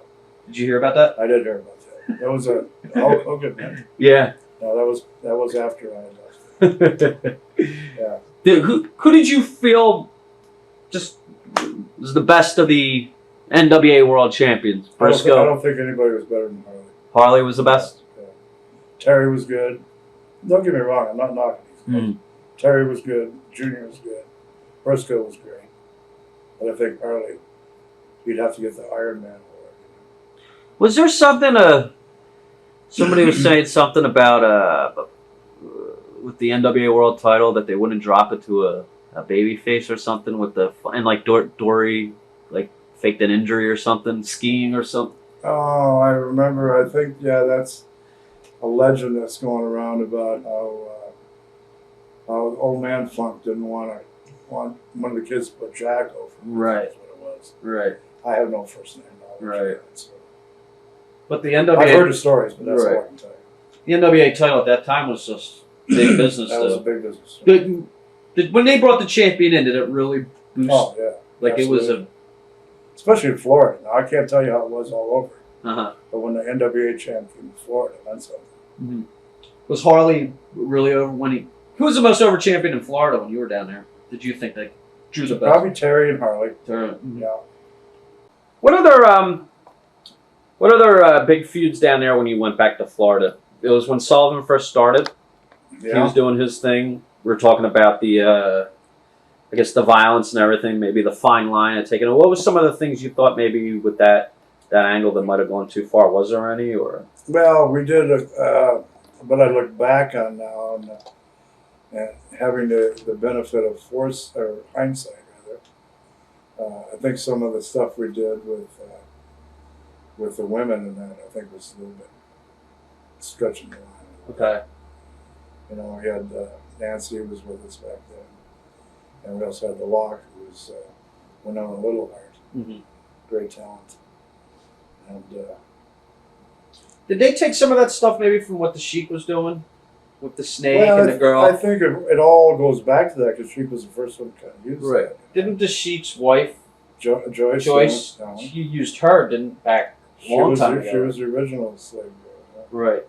Is that where Sullivan got maybe some? I'm sure because Kevin and Eddie were very close. Right. Yeah. Who came up with a lot of the stuff like with the the burying of the belt and the beach and muck and Well, that was coming Kevin. from the That was sea? Kevin. It was all Kevin. Mind, yeah. Kevin pretty much had free reign to go whatever way he wanted to go with it, And we did some bizarre stuff. We brought Purple Haze out of the water. Right. Mark Lewin. How was he? I heard he's pretty Mark good. is a great guy, man. I miss Mark a lot. I heard he's in Seattle living now. Okay. And great guy and a great talent. And we always had good times. Mark and Kevin. I heard King Curtis too. And King Curtis. How was he as a manager? Phenomenal. I love King Curtis. He's a great guy. I'd love to get over to Hawaii and see him because his health is not really as good as it was. But I think King Curtis and Mark Lewin probably the best heels I've ever seen. At that time, I guess it was. Did J.J. Dillon come down? Was he in Florida? Dillon might have been coming down working as a wrestler back then. He didn't really. He wasn't. Well, he did manage down there in the '80s too. When I wasn't there, Dillon was there. Oh, when you weren't there, he was there. Okay, so there was never any clash or anything. No. In fact, I managed Dillon when I was in Kansas City. Oh, okay. Jim was there booking, helping with the book, and I managed him there. How did you get along? Did you get along good with the bookers, or? Oh yeah, generally, yeah. I had pretty good ideas, and I would give them stuff, and they'd run stuff by me, and between the two of us, we'd hammer out some pretty good stuff. Also, I guess at that time, Percy Pringle, was he down there? Percy was in and out again when I wasn't there. Percy. Okay, when you weren't there. Okay. Yeah, there was more than one manager. Okay, so that was still going on at that time. Yeah. How did Dusty was with Sullivan? Did they get along good? Very well. Yeah, very, very well. When you work with somebody every night like they did, I mean, you gotta have respect and trust and everything in each other. Dusty and Kevin were always very close. Still are. How was memories of managing Bruiser Brody? Oh, Frank. I mean, there's nobody like him. Nobody. Such a tragic end too. I just I find it hard to believe him to this day that he's gone and where he went and everything. He was a trip, man. Every night with Frank was something new. Frank I put in the same categories with Abdullah and the Sheik and the great wild guys that I used to manage. Did you like managing Abdullah? Oh, absolutely, yeah. I love the gimmick type guys. Right. Guys you can get your teeth into. Right. And guys like Eddie was, and like Abdullah was, and like Brody was, you didn't have to worry about because they knew their gimmick. They went out there and did their thing. I just kind of hung on for the ride. Right. It was great. Right. Did you ever work Puerto Rico? Nope. No. Well, I'll take that back. I think one time back in '74, Eddie went over there to Roberto Clemente, and I think I was there then. But this is before Carlos. Okay. Is that when Monsoon was running? Was Monsoon there running when he had it? I don't believe so. I think Eddie just went in there. I believe it was just one time when I was there in '74. Me and the Blondes went over. It was very dangerous there. Yeah. Very, very dangerous. I heard also Bahamas they would run. I heard that's crazy. The crowds Rocks, bottles. They had chicken wire around the entire ring, so people couldn't throw Right. up in the ring. But they still hit you with everything. Going to and from. I forget who it was. We just did an interview. They said very dangerous spot. Beautiful spot, but very dangerous. They were something happened. There was a big riot. I wouldn't go unless it was a major deal or if I was actually wrestling or something like that because it was just too dangerous. I wouldn't go over there. So was that good business though for the company or? Oh yeah. Nassau always drew well, and Freeport did well for the Florida office too. Good towns. Coco Samoa, is that his? He was like the main. Was he one of the main Bahamas guys, or no? You're thinking of Tyreek Pride. Pride. Okay, that's right. That's right. Coco Samoa was a different guy. That's right. Tyreek Pride. Tyreek Pride, yeah, he was a Bahamian, and he drew pretty well over there. Memories of were you the night of Brody and Lex Luger? I was there in the cage. What happened? I stood in the corner. The way I remember it. Luger had just started, of course, in business, and didn't know too much. And the boys, baby faces in Florida, were telling him, "Oh my God, Brody's coming in, romping, stomping, right. do anything, capable of anything, just trying to put a scare in Lex, Right. Well, the incident you're talking about happened in Fort Lauderdale. It was a cage match between Frank and Bruiser. And Bruiser just kind of no soul, And Luger panicked and climbed out and left. What did you do? Just do it because Luger was Luger? Yeah, well, yeah. Did he have a big head at the time? Or I don't like to talk bad about him. Yeah. But he did have a big head. Mm-hmm. Yeah. He's brand new, green as grass. There's a certain pecking order. I mean, when I started in business, I used to walk in the dressing room. I wouldn't open my mouth. Right. First year, I wouldn't open my mouth. Right. I just sat in the corner and watched. I was scared to death. Because these guys back then, their noses were here and their big cauliflower ears, and looked the part. Right. So I didn't say much for the first year or so. Right. And that's kind of the way it was when you started. Uh-huh. You just kept your mouth shut and listened. And a lot of guys later didn't do that. Right. Did some of it might have been a little jealousy maybe on Luger's part because he was getting pushed, even though he really never. I don't think Frank was jealous of him, but I think he. Maybe not Frank, but maybe some of the other guys. Well, yeah. Who was the main guy in Florida that was pushing him? Was it Dusty or Matsuda? Matsuda was put that trained him. Yeah. Right. This is after Dusty was gone. Okay. Started. And Matsuda's one that trained him, broke him in, trying to get the guy over to draw money for us down there. Maybe looking at it as like a Hulk Hogan type thing, maybe. Yeah, I'm sure. He had the body and all that, but some guys pick it up faster than other guys, and Lex didn't really pick it up that fast. How much different was Billy Graham when he came back? Totally different. Totally different. They'd been to New York, and it was rough on him when they took the belt off him there. And I think he's right. I think if they would have switched to babyface, he'd probably still be there, Mm-hmm. So that really bothered him a lot. Is he in a depression maybe? Or I'm sure. Tell his whole body, everything Yeah, changed. he was a lot smaller than he was. He was doing a karate gimmick back then. Right. Shaved his head. Kind of out of shape towards No, it wasn't really out of shape. I mean, he still worked out hard. He looked good. But right. Not the former superstar. Right. I'm sure that took a lot out of him, though. Because, he could see it and everybody could see it, but the old man wanted to go with the kid, the backless. Mm-hmm. Well, did you try to tell Luger anything, help him out at all? Or? We all tried, Right.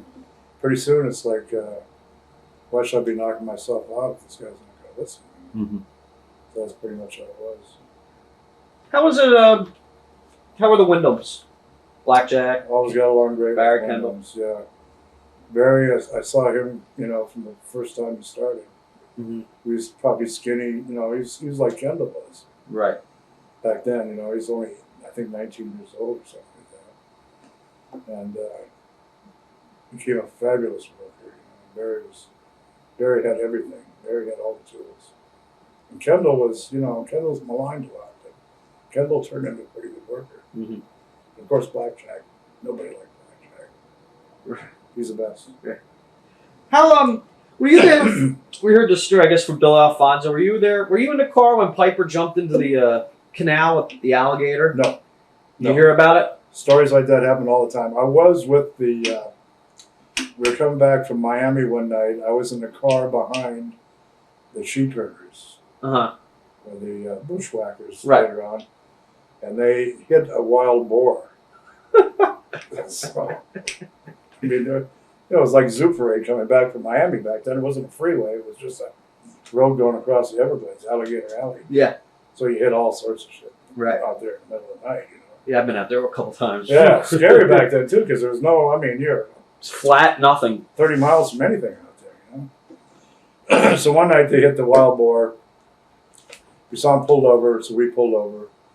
As we got out of the car, there's Butcher Luke, the butcher in the fucking hog. So, well, you know, you saw stuff like that all the time. Right. But I remember the story of Fatu threw the alligator in the back in the trunk. And it was the mouth was broken, but they're like, "Hey, look at this!" And they open up and Piper put his head between the thing, but he knew that the alligator. Yeah, no, I don't know if that's the same story, but Fonzie told me one time that they hit one, Right. and they thought it was dead, so they took and threw it in the trunk. Uh huh.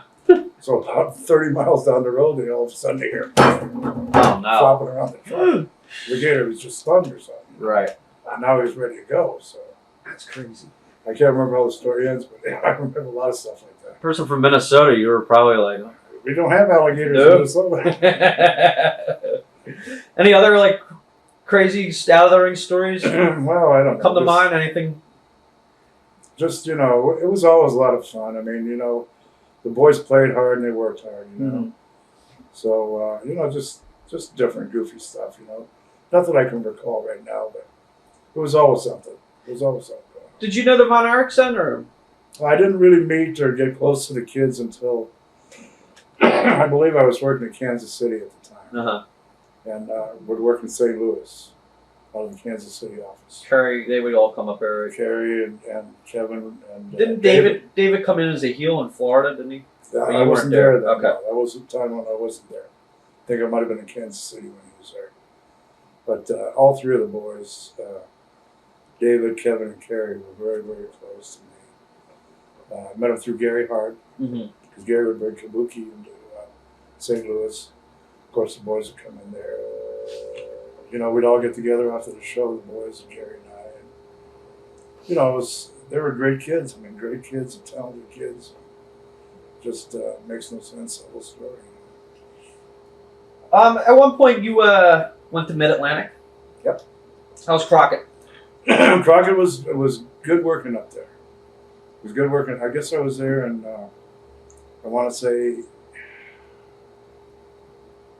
must have been there in about 82 and 83, I think. Before Dusty. Before Dusty. Well, yeah, actually during the transition when Dusty. When I first got there, Ole was booking. Right.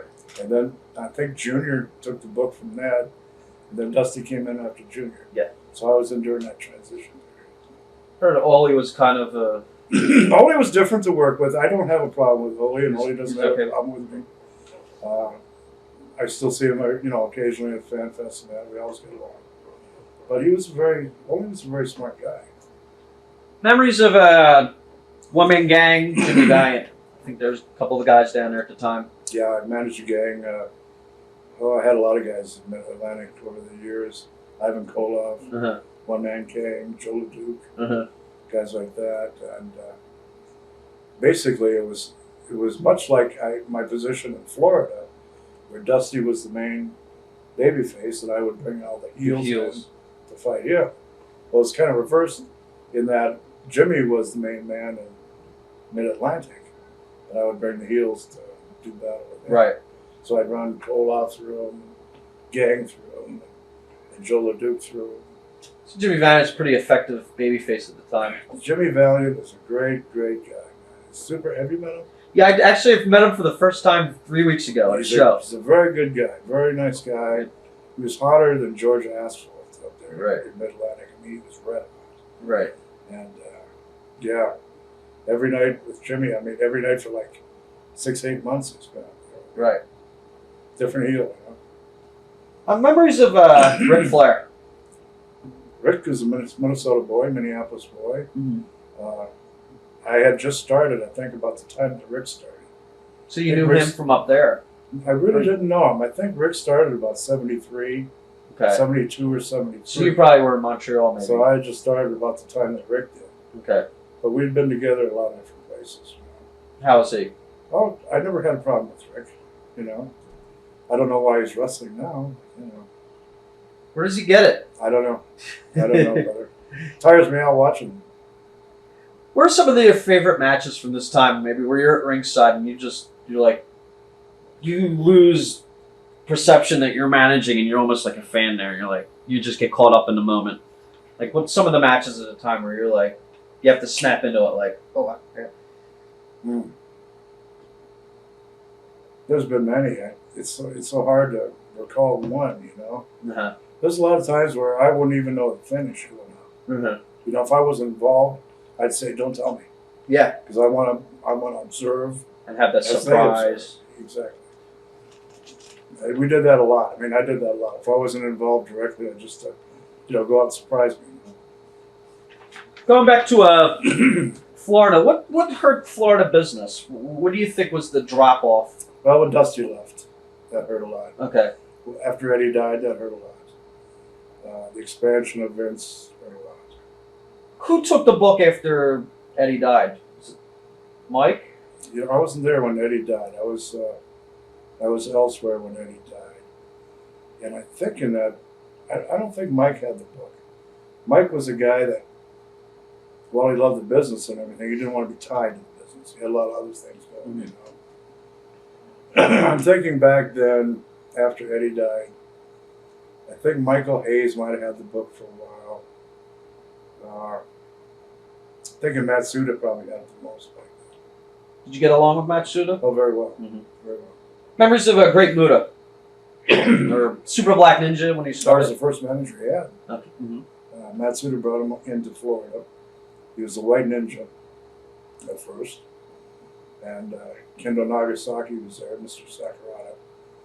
And we paired them up. And he was phenomenal. I mean, from the first time I saw the guy, I knew he was going to be a big star. Mm-hmm. Big star. Because he could do things other people couldn't do. Right, right. And he had the look, too. He's a good-looking kid, you know. Do you think maybe the Kevin on top with that going through Wyndham, through Dusty, through Anybody Luger? else? Think it went on too long? I think that maybe I think perhaps, you know. But by that time, there was nothing else. right. Everybody else was either in Crockett or in New York. So it was pretty much just Kevin. Kevin was the last one, probably one of the last One ones. of the I guess. last ones, yeah. One of the last ones. And at that time, that's when the business. We all knew it too. You were I mean, we were knew still it. there, weren't you? Yeah. We knew it at the time. You know, we could see what was happening. Was it going from the big arenas? Did they stop doing those arenas, like the big arenas, or We still did. The office owned a building in Orlando, right? and then we moved to a smaller building in Tampa. We still wrestled at the Miami Beach Auditorium in Miami. Mm-hmm. So a lot of the buildings were the same, but they did downsize some. Mm-hmm. But I mean, you know, like I said earlier, we could see it coming. We could see what was happening. Is that and then Luger left, right? Luger went to JCP. Right, and then didn't they run a lot in Florida too? I think Yeah, they ran well, the Orange Bowl that It one. was a combination promotion between Crockett and Florida for a while, Right. where Jimmy would send down probably the top 3 matches. The Florida guys would do the first 3 or 4 matches. Did you see that it was kind of winding down? Oh yeah. Well, anytime your stars aren't guys that are there all the time, when your stars, who you depend on drawing houses, come from somewhere else, it's over. Right. Did you see that Jim Crockett? I guess that time you went to Jim Crockett. Mm-hmm. Did you see that maybe they were? Well, he was just starting all that, you know. I obviously was looking at that kind of like in a Vince McMahon, how Vince took over a lot of the territories. The territories were dying. Mm-hmm. Obviously, Jim was starting to, with Watts and all that. Did you see that maybe they're getting too big for what they're doing, and maybe that they're Crockett? yeah. Yeah, I think so. I think you have to really have your own backyard sewed up before you step off the block. Mm-hmm. Well, he did, tremendous business in his territory. He kind of forgot about it. Right. And I think that hurt a lot. Right. I mean, it's pretty big that they. That his normal towns that he depended on started going down. Right. While he was concentrating on San Francisco and Los Angeles. And then they moved to Dallas, Chicago, right? And towns like that. And when your home area shrivels up, Right. and you got left, I think they moved to Dallas, the office, right? Well, in the end, they did. Yeah. And then I think one of the main things, I think that what they said was, well, they took over Atlanta, but the whole thing is when they moved the Starcade to Chicago, I think that really. Right. Well, that was Greensboro. I mean, that was Greensboro's show. Right. He had neglecting his own backyard to branch out. And that's when you came in at that time, correct? I was just at the very beginning of that. When I first started for Crockett up there, it was just the territory. Uh-huh. Then he started branching out. Right. What who did you manage in NWA at that time? For Crockett? Yeah.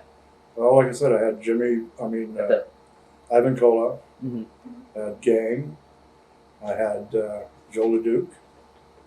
I had Paul Jones. But you didn't go back in '86 or '87, did you? Oh, I did. Yeah, I did. Did you have Bigelow? Yes, I did. Towards the end. We did a thing with Vince in '87 and '88. I believe it was late '88, '89. Okay. Then we did a Starcade with Barry Windham. Okay, so you went to Vince, then you left Vince and went back. Went to Okay. WCW. How'd you get hooked up with WWF?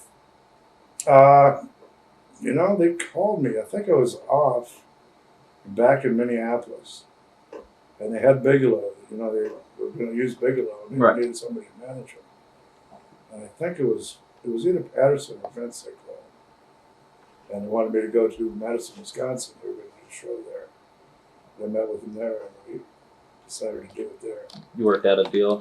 Were you a little surprised? Yeah, I was surprised. I was surprised because I didn't think they used us as baby faces. I don't know if that would be healed. But they wanted us as baby faces. So. Now, you were done with Florida, right? Yeah. Florida was pretty much... Florida was over by then. This is 80...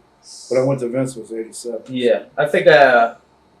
what, Junior had the Junior, was he in... He was in Florida when it ended. 87? I remember he was in a couple times, and then Sullivan left, and then Kendall was in there, and I think that just ended then. I think, certainly by the later part of the 80s, it was pretty much done. But then they had a little resurgence where Dusty had a little promotion there at PWF. Oh, yeah. I was part of that too. Right. Who was the initial contact at WWF with you? I'm trying to think now. It might have been Vince. It might have been Pat Patterson. I'm not sure. Did you have any dealings with them? Did you know Pat Patterson? Oh, I knew Patterson, yeah. I had never met Vince before. Okay. But I knew Pat. Pat and I worked together. Well, I knew Pat before I started.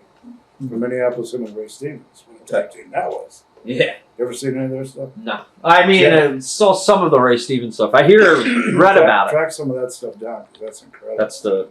I heard Ray Stevens was like... This is towards the end of both of their careers, when they finally left San Francisco. Right.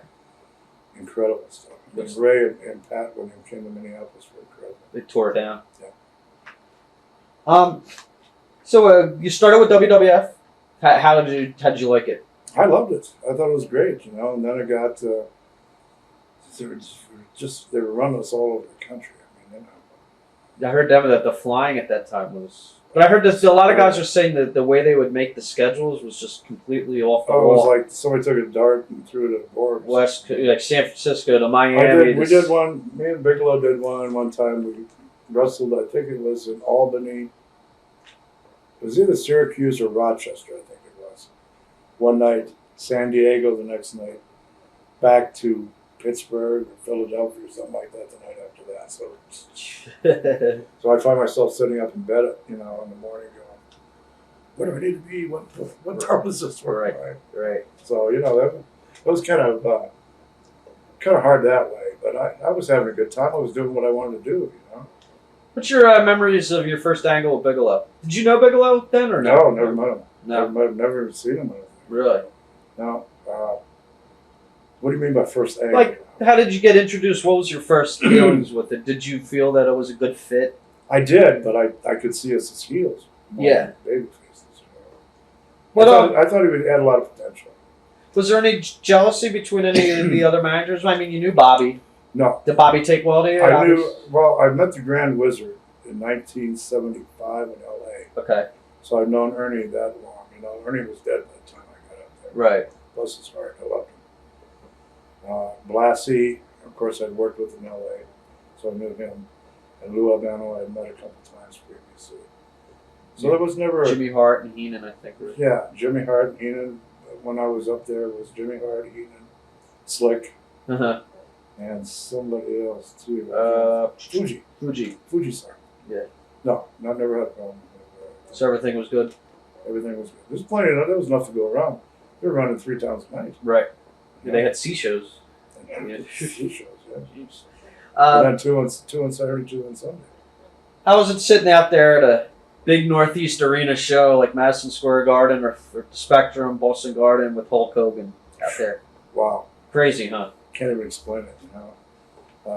We did a show at the Garden, sold out, Hogan and Bigelow against the Giant and DiBiase, I think it was. Yeah. It was either Giant DiBiase or DiBiase and Bundy or the Giant and Bundy. One of the I think it was in Philly. It was DiBiase and a Giant. Well, that could have been what it was. That's what was in Philly. I remember. But the feeling, you know, the mecca of any building. I mean, for anybody in the boxing and wrestling business, it's the Garden. Right.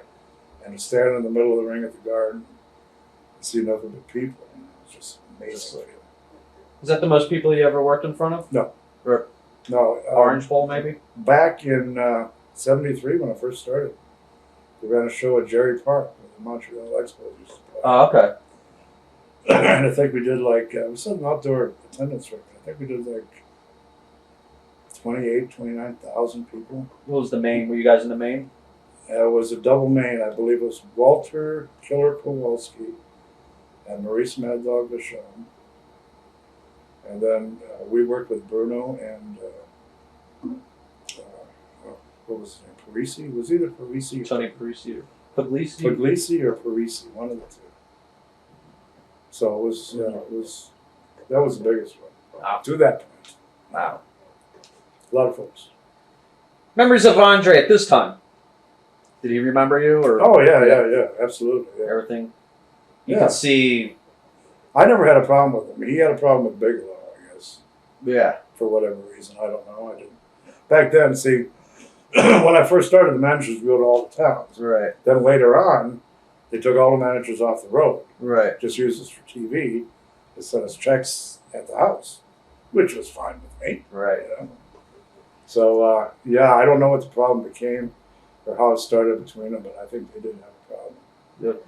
I remember Bigelow telling a story about Andre in Mexico, where he had too many tequilas or something in the ring, took the bad bump, and a mess all over the ring. I think that was after the fact, but you think Andre was a great guy. Towards the end of his life, you know, I think he knew he was not long for the world, and it changed his attitude and things like that. But he was always decent to me. First WrestleMania was Atlantic City, I guess, WrestleMania 4. Yes. Was at the tournament. Memories of that? Short night for me. Right. Worked with the gang, and I didn't like the finish. I still don't like the finish. I did that goofy thing where I'm trying to remember. I think Slick pulled the rope and Bigelow went out over the top. It was counted out. I mean, how long did that take to finish? You know? I think it was just, next, let's get this out of the way. Let's get to something else. How was the money? Did they take care of you? Yeah, money was always good. Always good for Vince. What's thoughts on Dynamite Kid? I had a good time with him. I know a lot of guys don't like him. Were you there when the thing happened with Rougeau? You know, I'm not sure if I was, but I think I was. It was in Indiana somewhere?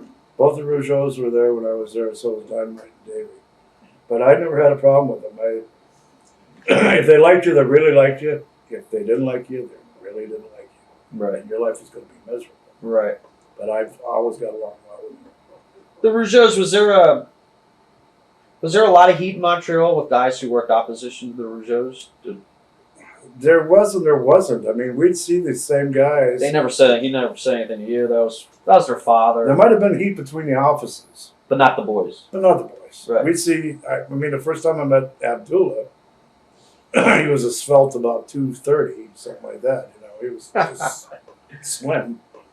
Was on the road up there in Montreal where he was going to one town, we were going to another town. We just happened to cross paths. Right.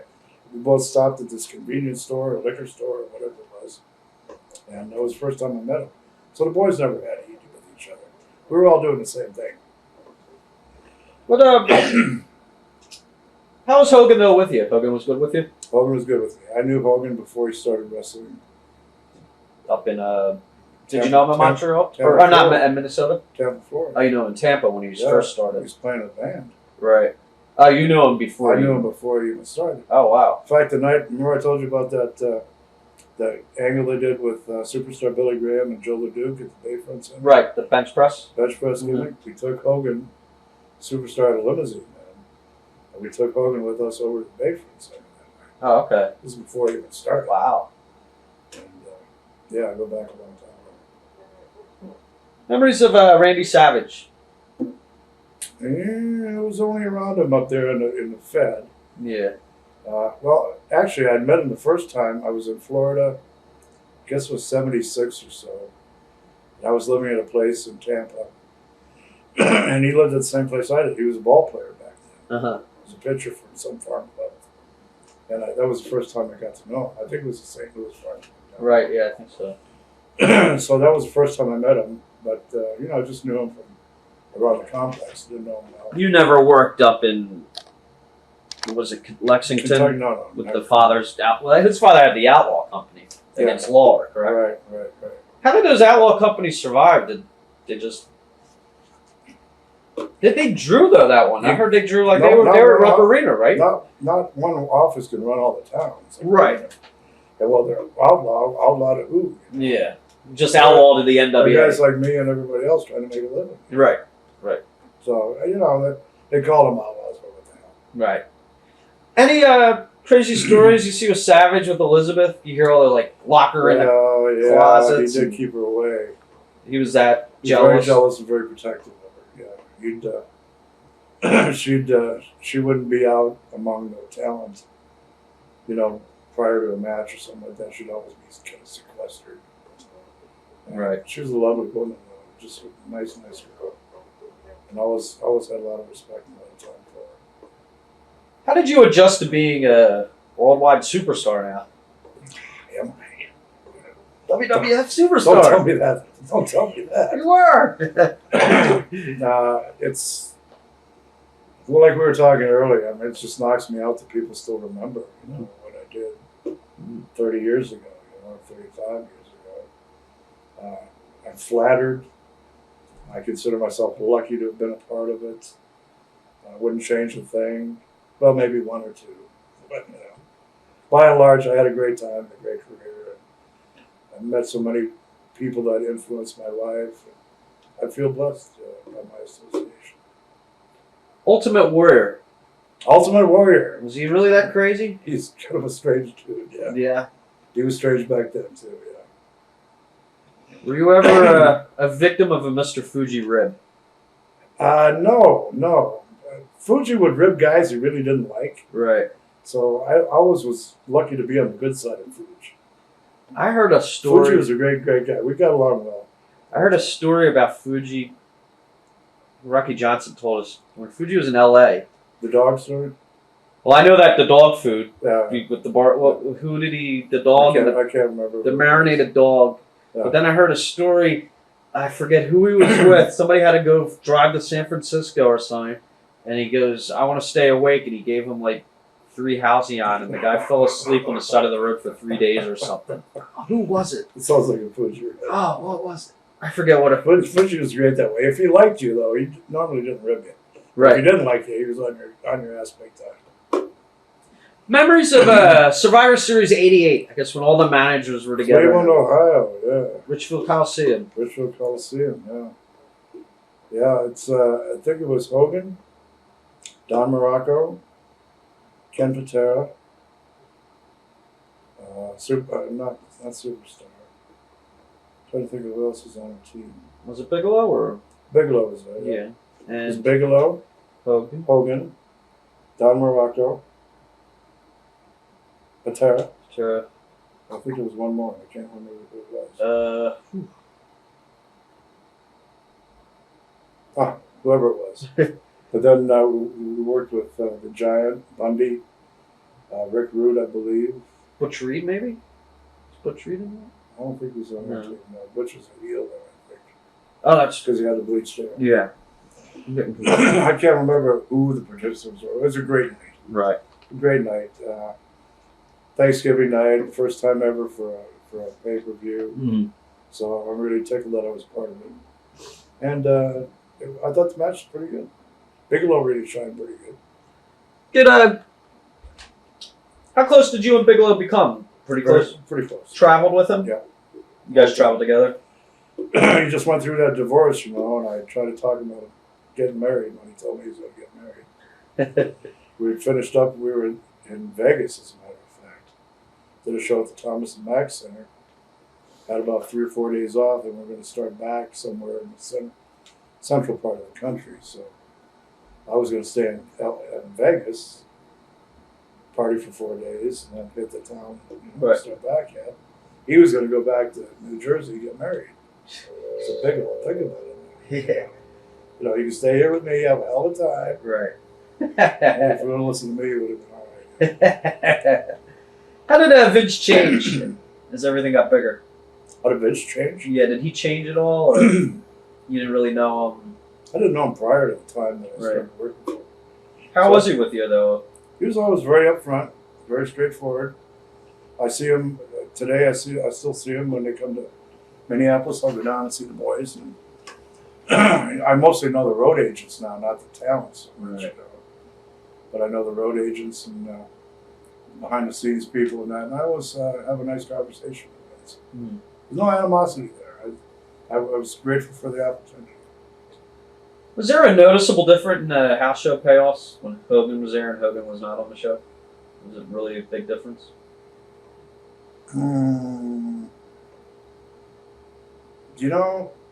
Anytime you were lucky enough to be on a show that Hogan was on, you knew it was going to draw and probably sell out. I'd say, yeah, there's probably a noticeable difference. Well, did you ever manage anybody who didn't let you get your stuff in? I can't think of anybody, no. How could they stop me from getting my stuff in? Right. Maybe in the first year or two, but I was lucky enough to be with Buddy and Jerry then, so. But I don't think anybody could have stopped me from doing my thing. Why'd you leave? Why'd I quit? Yeah. I'd gotten, I was older. This is towards, my last show was in like 92 or something like that. Okay. And I was getting older, and the attitude of the business had changed so much. I still love the business, but it was so different from when it was when I started. We were all together, pulling in the same direction for a goal, like we were talking about earlier. Mm-hmm. Trying to draw the next week, and everybody getting along with like brothers. So it's pretty safe to say that you're a person who really, what happens, the product, what happens with the business, you take a lot of that, like, you love the business, obviously, and how the business is portrayed, that means a lot to you. Yes, it does. It really does. Yeah. So once I you spent saw so much of my life, involved in it that, from the time I was like 15 years old until I finally quit. I'm 92, so I must have been 46 or something like that when I quit. So the business was obviously changed A lot. and that was definitely the reason. Yeah, it didn't get fun. I always told myself I'd be in it until it didn't get fun, but I wasn't having a good time. And towards the end, with WCW and that, it wasn't so much Vince. I was still having a good time then, but WCW just got so crazy. Just people, television people running a wrestling business. It doesn't make sense. Any more sense than a wrestler trying to run a TV station. Right. Makes no sense. Right.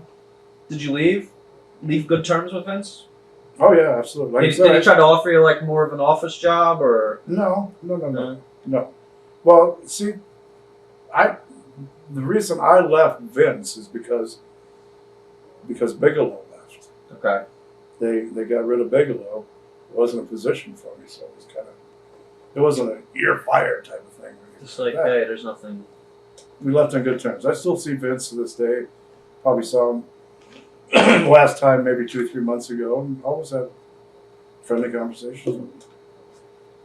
Would you or could you book a territory? Like a high level territory like Oh, that? anymore, I don't know. They've seen so much. What are you going to do? Right. What are you going to do? Would you back then? I mean, the only way you could possibly be successful is just booking it straight. Mm-hmm.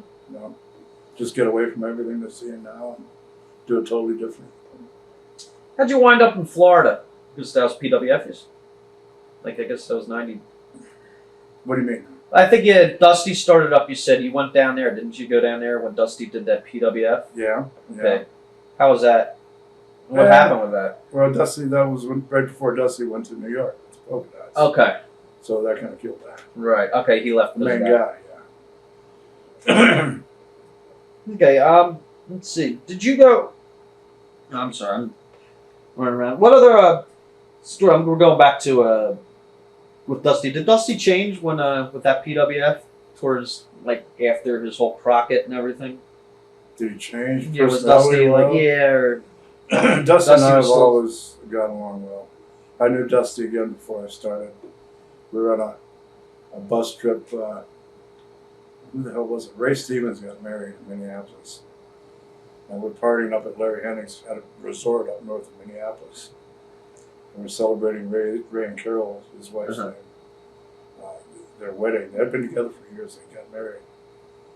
And the boys were booked in La Crosse, Wisconsin. Mm-hmm. So instead of ending the party, we called the guy that Larry knew that had a bus. right? We put everybody on the bus with about 20 cases of beer, a bunch of liquor, and drove the bus down to La Crosse. So it was a continuating of the party, Mm-hmm. Dusty was on that trip. Right. So that was before I started too. That's probably 71 or something. Right. So that's how long I've known him. Memories of Fred Ottman. Fred Ottman. Fred was a good guy. He's got a good heart. He's not real nimble, Mm-hmm. but he's a good guy. Initial memories, I guess, Dallas Page. Diamond Dallas started Diamond Dallas. as the manager. When I first met Page, he was running a nightclub in Fort Myers, Florida, Mm-hmm. called Norma Jeans. Uh-huh. And we brought him in, and another guy stood with me in the corner when he first started. And I still talk to him to this day. I just talked to him the other day, as a matter of fact. Really? He lives out in L.A. now. You did a stint, I guess, WCW. Several. Um, I was there with Bigelow. I was there with the Samoans. yeah, how did you get in with Bigelow? Was it like a package thing, kind of? Yeah, Yeah. After we finished up for Vince, we went into WCW. Mm-hmm. Then we both left, and then they called me up to bring the Samoan boys in. Mm-hmm. Samoan SWAT team. Oh, yeah. I was the big kahuna, That's right. and That's right, yeah. the new Wild Samoans, we call That was in '89, I think, right? I believe so. That's when it seemed like Crockett left. That's Flair was in. Funk came in. Mm-hmm. It seemed like the territory got hot again Yeah, I did. with Terry that '89 summer and everything. Yeah. I remember I would. That's when I would go to the shows as a child. You know, Right. I remember the bash. I was a child then too. Yeah. At the bash, I remember Philly got 2 bashes that year. Buddha was in. Yeah. Eddie Gilbert. How's Eddie Gilbert? Eddie was a dream to work with. We worked a lot together. And I think Freebirds Doc was in. Steve Williams. Yeah. It's good stuff. That was the last time I worked for the WCW. Was with the Freebirds. It was Big Daddy Dick. Yes. What Still talk to Jimmy all the time. Jimmy and Patty. Yeah, we Michael talked to Hayes, Jimmy. I see him when I go down and see the WWE boys when they're in town. I see Michael. Uh-huh. What happened with the business? It seemed like it just kind of it was okay, but it's like when Funk came in, it was like real hot and everything, and then it just kind of like died afterwards. Remember, I think were you in when they had like RoboCop and Yeah. Well, crap like that? I did the show. I was on that show. right Capital Combat or something? Yeah, I was on the show. It was Sullivan and Bigelow against Cactus Jack and Norman. the Lunatic. Yeah, who's here? Who's here? Who's upstairs? I was on that show. I remember that. Yeah, that was some of the ridiculous stuff they were doing. They just had no clue. How was Oh, you met? How were the Samoans? I think they Samoans. feuded with the Road Warriors. Samoans are great. That was a good feud. Yeah. Manage your daddies, Alpha and Sika. Mm-hmm. Manage your kids too. So that was my second generation Samoans. That's cool. How different was WCW compared to without Crockett? Did you think it would last or survive? Or It was TV people doing really idiotic things. is that who was the guy from the Omni? Jim Herd, Kip Fry. Kip Fry. He was the guy who ran the Omni, right? Yeah, they were all geniuses. Yeah. Didn't know what the hell they were. That really soured me on it. When Really? I saw all that stuff, and I didn't want to be part of Like I guess after that RoboCop, did you? How long did you stay it. after Ding that? dongs and all Oh that. boy, I mean, please. who were the Ding Dongs? They were. It doesn't matter. Oh my gosh, I remember that. Yeah. That was in that Fort Bragg when they had the show at Fort Bragg. Yeah. Wasn't it like 120 degrees or something? Yeah. Thoughts on some of the guys that you managed? Don Morocco. Nothing but good times with Don. Don was a great guy. He's one of those guys who could go out there and made my job easy because Don was just on top of the game. You know? A lot of guys, well, I shouldn't say a lot of guys. Some guys you have to watch more than others to make sure they don't miss a step in the process. Never had to worry with Don. Bad News Allen. Bad News Allen, double tough dude. Another, I was lucky enough to beat him for the Florida heavyweight title. Really? As a matter of fact. Wow. I'm just glad he let me. Because could have ripped my head off. We did an interview with him. He said Andre kind of got a little loud with him on a bus in Japan, and like Bad News, I've heard this story too. But Yeah. I have no doubt that it probably happened. yeah, News was always great, though. We had a good time. he's a nice guy. We talked a little Dick Murdoch. Anything else about Dick Murdoch? Funny man. You're always laughing when Dickie was around. Hell of a worker. Always had you laughing. Loved his Kurz beer. Kurz. Kurz.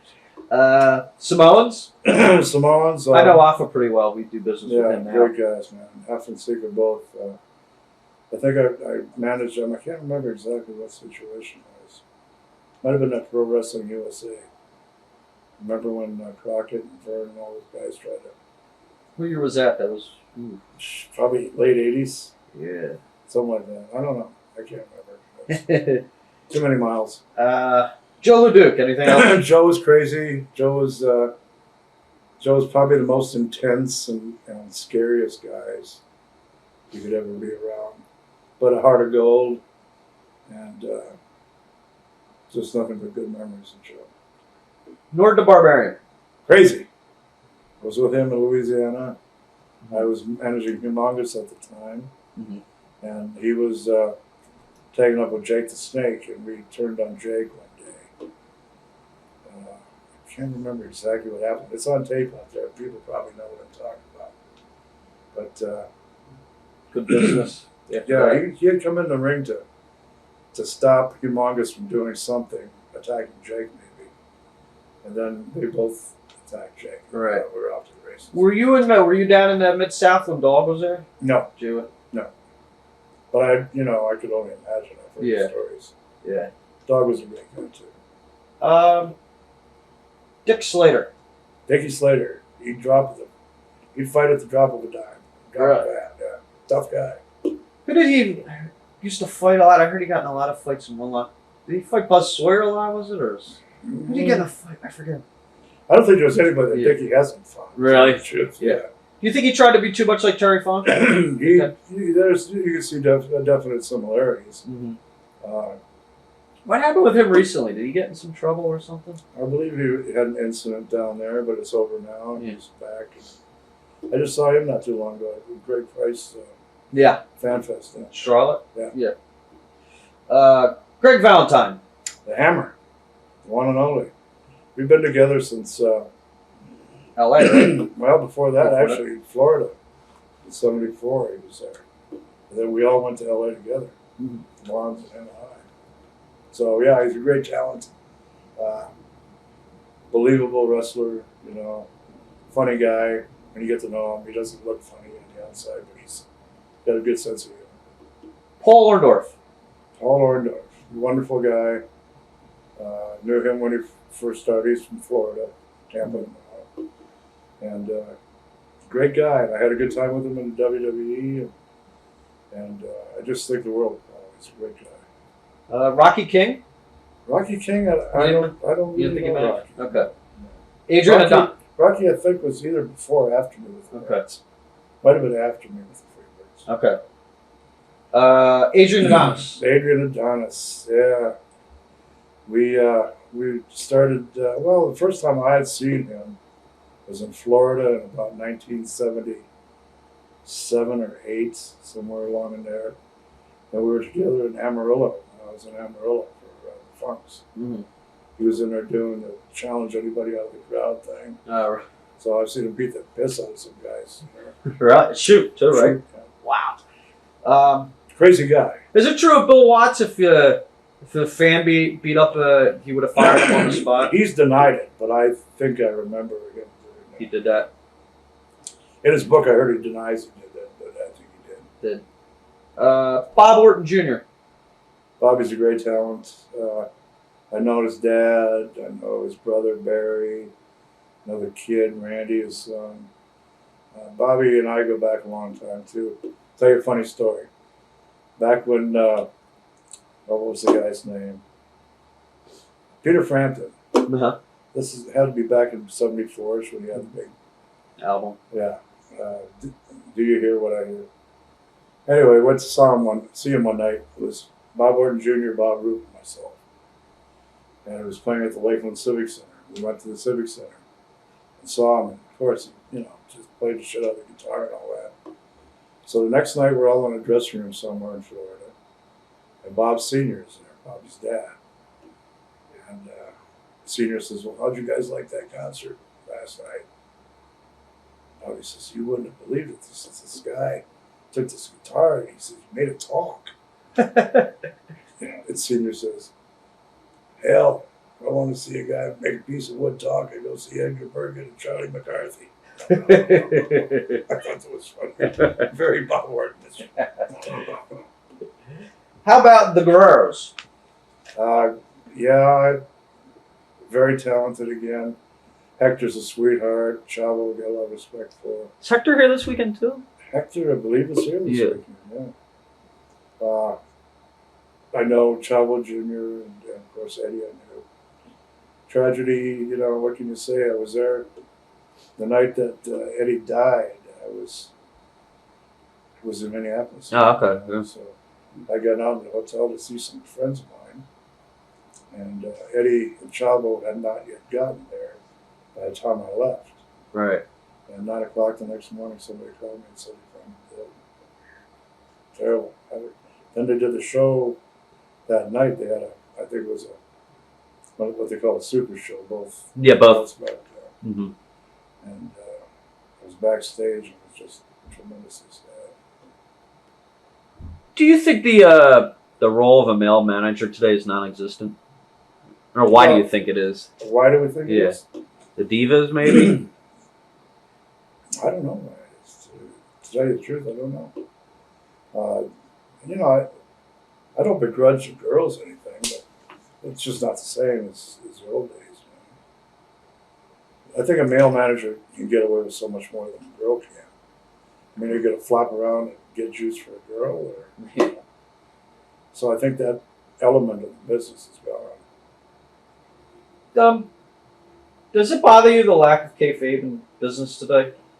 Well, when you know how the magician pulls the rabbit out of the hat, what's the point going to see the magician? What's your thoughts on the drug abuse in today's wrestling product? What kind of drugs? Like recreational? The painkillers and everything, the somas. Think it's gotten out of hand? Whose fault do you think it is? I always hear people say, well, it's because the schedule is so tough and this and that. Well, their schedule isn't as tough as it was back when I was in the business, It's probably tougher. Number one, we were driving, and working every night and all that. And these guys now are only working, 4 nights a week, flying. So, I don't think that's an excuse because it's tough. I don't know what the reason would be. You know, the business has always kind of been like that, where guys would, you know, either abuse painkillers or downs or you know, stuff like that. But I don't think it's peculiar to today, and I don't think it's because of schedule stuff. So I don't know. Are you under any Legends contract with WWF? No, but I just signed a deal. As long as you're speaking about it, I just signed a deal with Jack's Pacific. Okay. They're going to do a Humperdink figure. Oh, that's cool. So that, it's be the first figure for me, and they already got Bigelow and a bunch of guys I managed. So That's cool. looking forward to that. Probably early 2007. Have you ever been contacted to do something with WWF? No. Or WWE? No. I wasn't there. I was only there for about a year. Right. A little bit less than a year. Do you still watch the product today? I don't make a point of it, but if I'm around and it's on, I do. Yeah. So you're still a fan, probably. Fans. Yeah. What's a favorite rib you ever seen in the business? It's like if you had a kid, and the kid kind of went astray a little bit. It's still your kid. Right. What's a favorite rib you ever seen? They played a horrible rib on me when I first started. There was a guy named Jerry Patel in Montreal. Mm-hmm. Jerry was a hell of a guy, journeyman type guy, refereed and wrestled up there. And some of the boys told me first night, one of the first nights I was in the business, when you get a chance, tell Jerry you want to see his sister dance. And you heard she was a hell of a dancer. You want to fit in with the boys, you know? Right. Well, I go up to Patel one night and I said, hey, I heard your sister's a hell of a dancer. I'd like to see her dance. Who told you to say that? What do you say to me? He started crying. He says, my sister was just in a car accident, lost both her legs. Oh my fucking God! What did I say to this guy? And all the guys who told me over here kind of snickering and laughing. Who told you to say that? I didn't want to give up these guys. Right. Well, that was pretty cruel. Do you want to write a book? I think there's a book in me.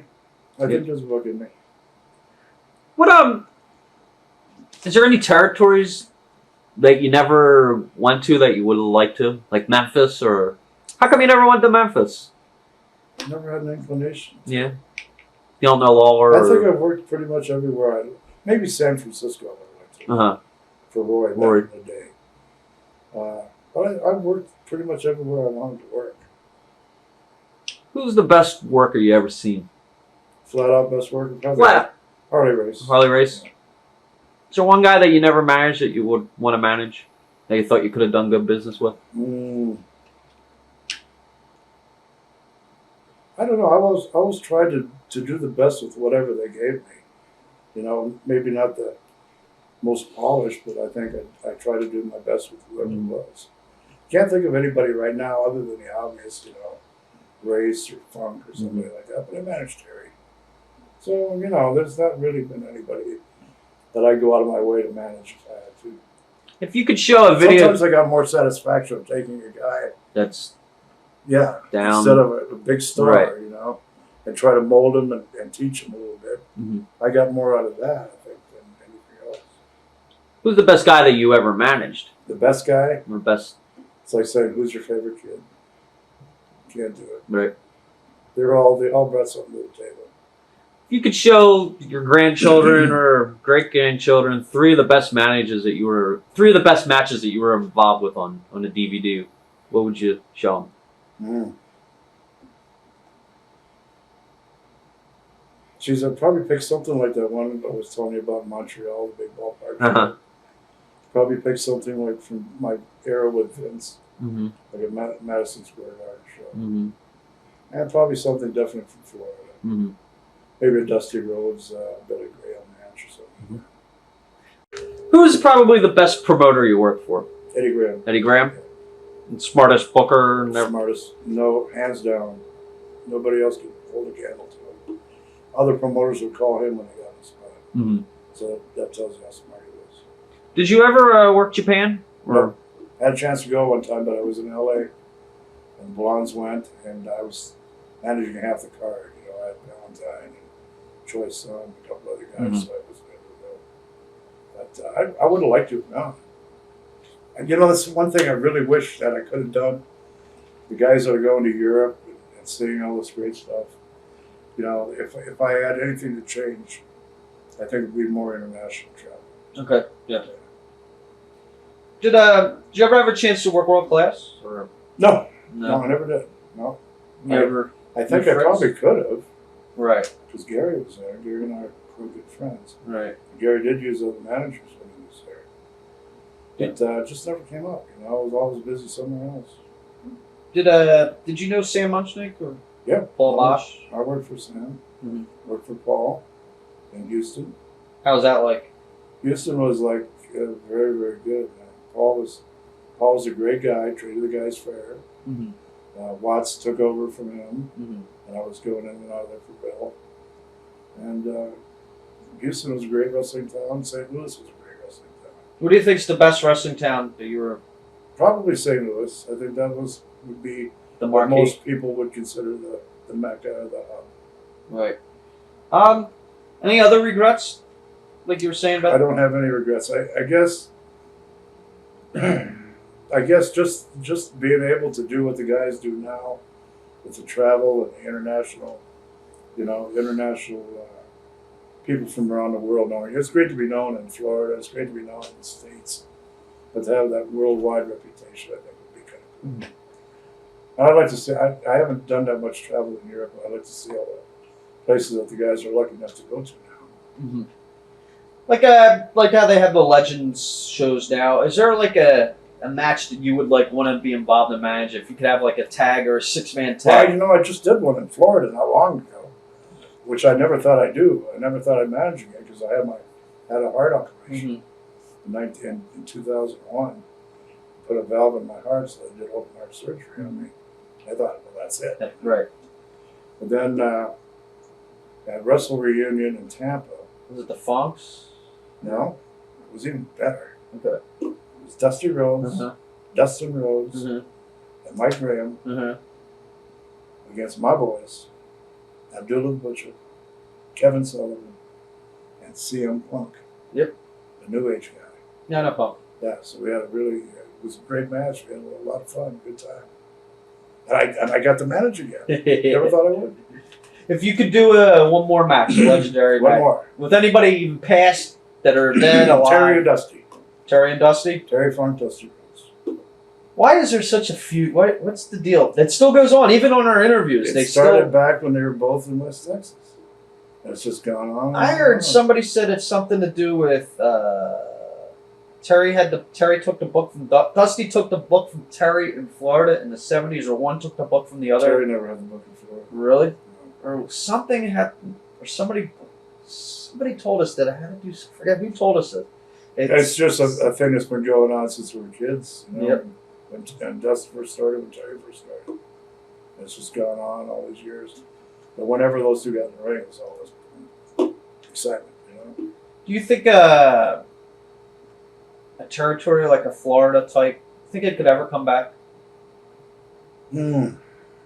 I think I'm a firm believer that as far as things go one way, it'll always swing back the other way, you know? Mm-hmm. Kind of like a pendulum on a clock. It goes so far this way that it has to come back. Right. Whether I'll live to see it, I don't know. Uh-huh. But I think eventually it will. I think I think it might not be the same animal we're used to seeing now. It might be more of a shoot style thing, but I think there's a chance that it would come back on a regional basis again. Mm-hmm. Yeah. Is there anything you would like to say to your fans out there? I just would like to thank everybody for listening to me. A big windbag for 2 hours now. And I would like to thank everybody for their support over the years. And my God, it's a business I love, and I know you love it too, or else you wouldn't be watching this. I'm very fortunate to have lived my dreams, and I thank you for all being a part of it. You know? Cool. It made me what I am. Thank you very much for being here. It's been a pleasure. Hey, it's been mine. Thank you. Thanks, buddy. TitleMatchNetwork.com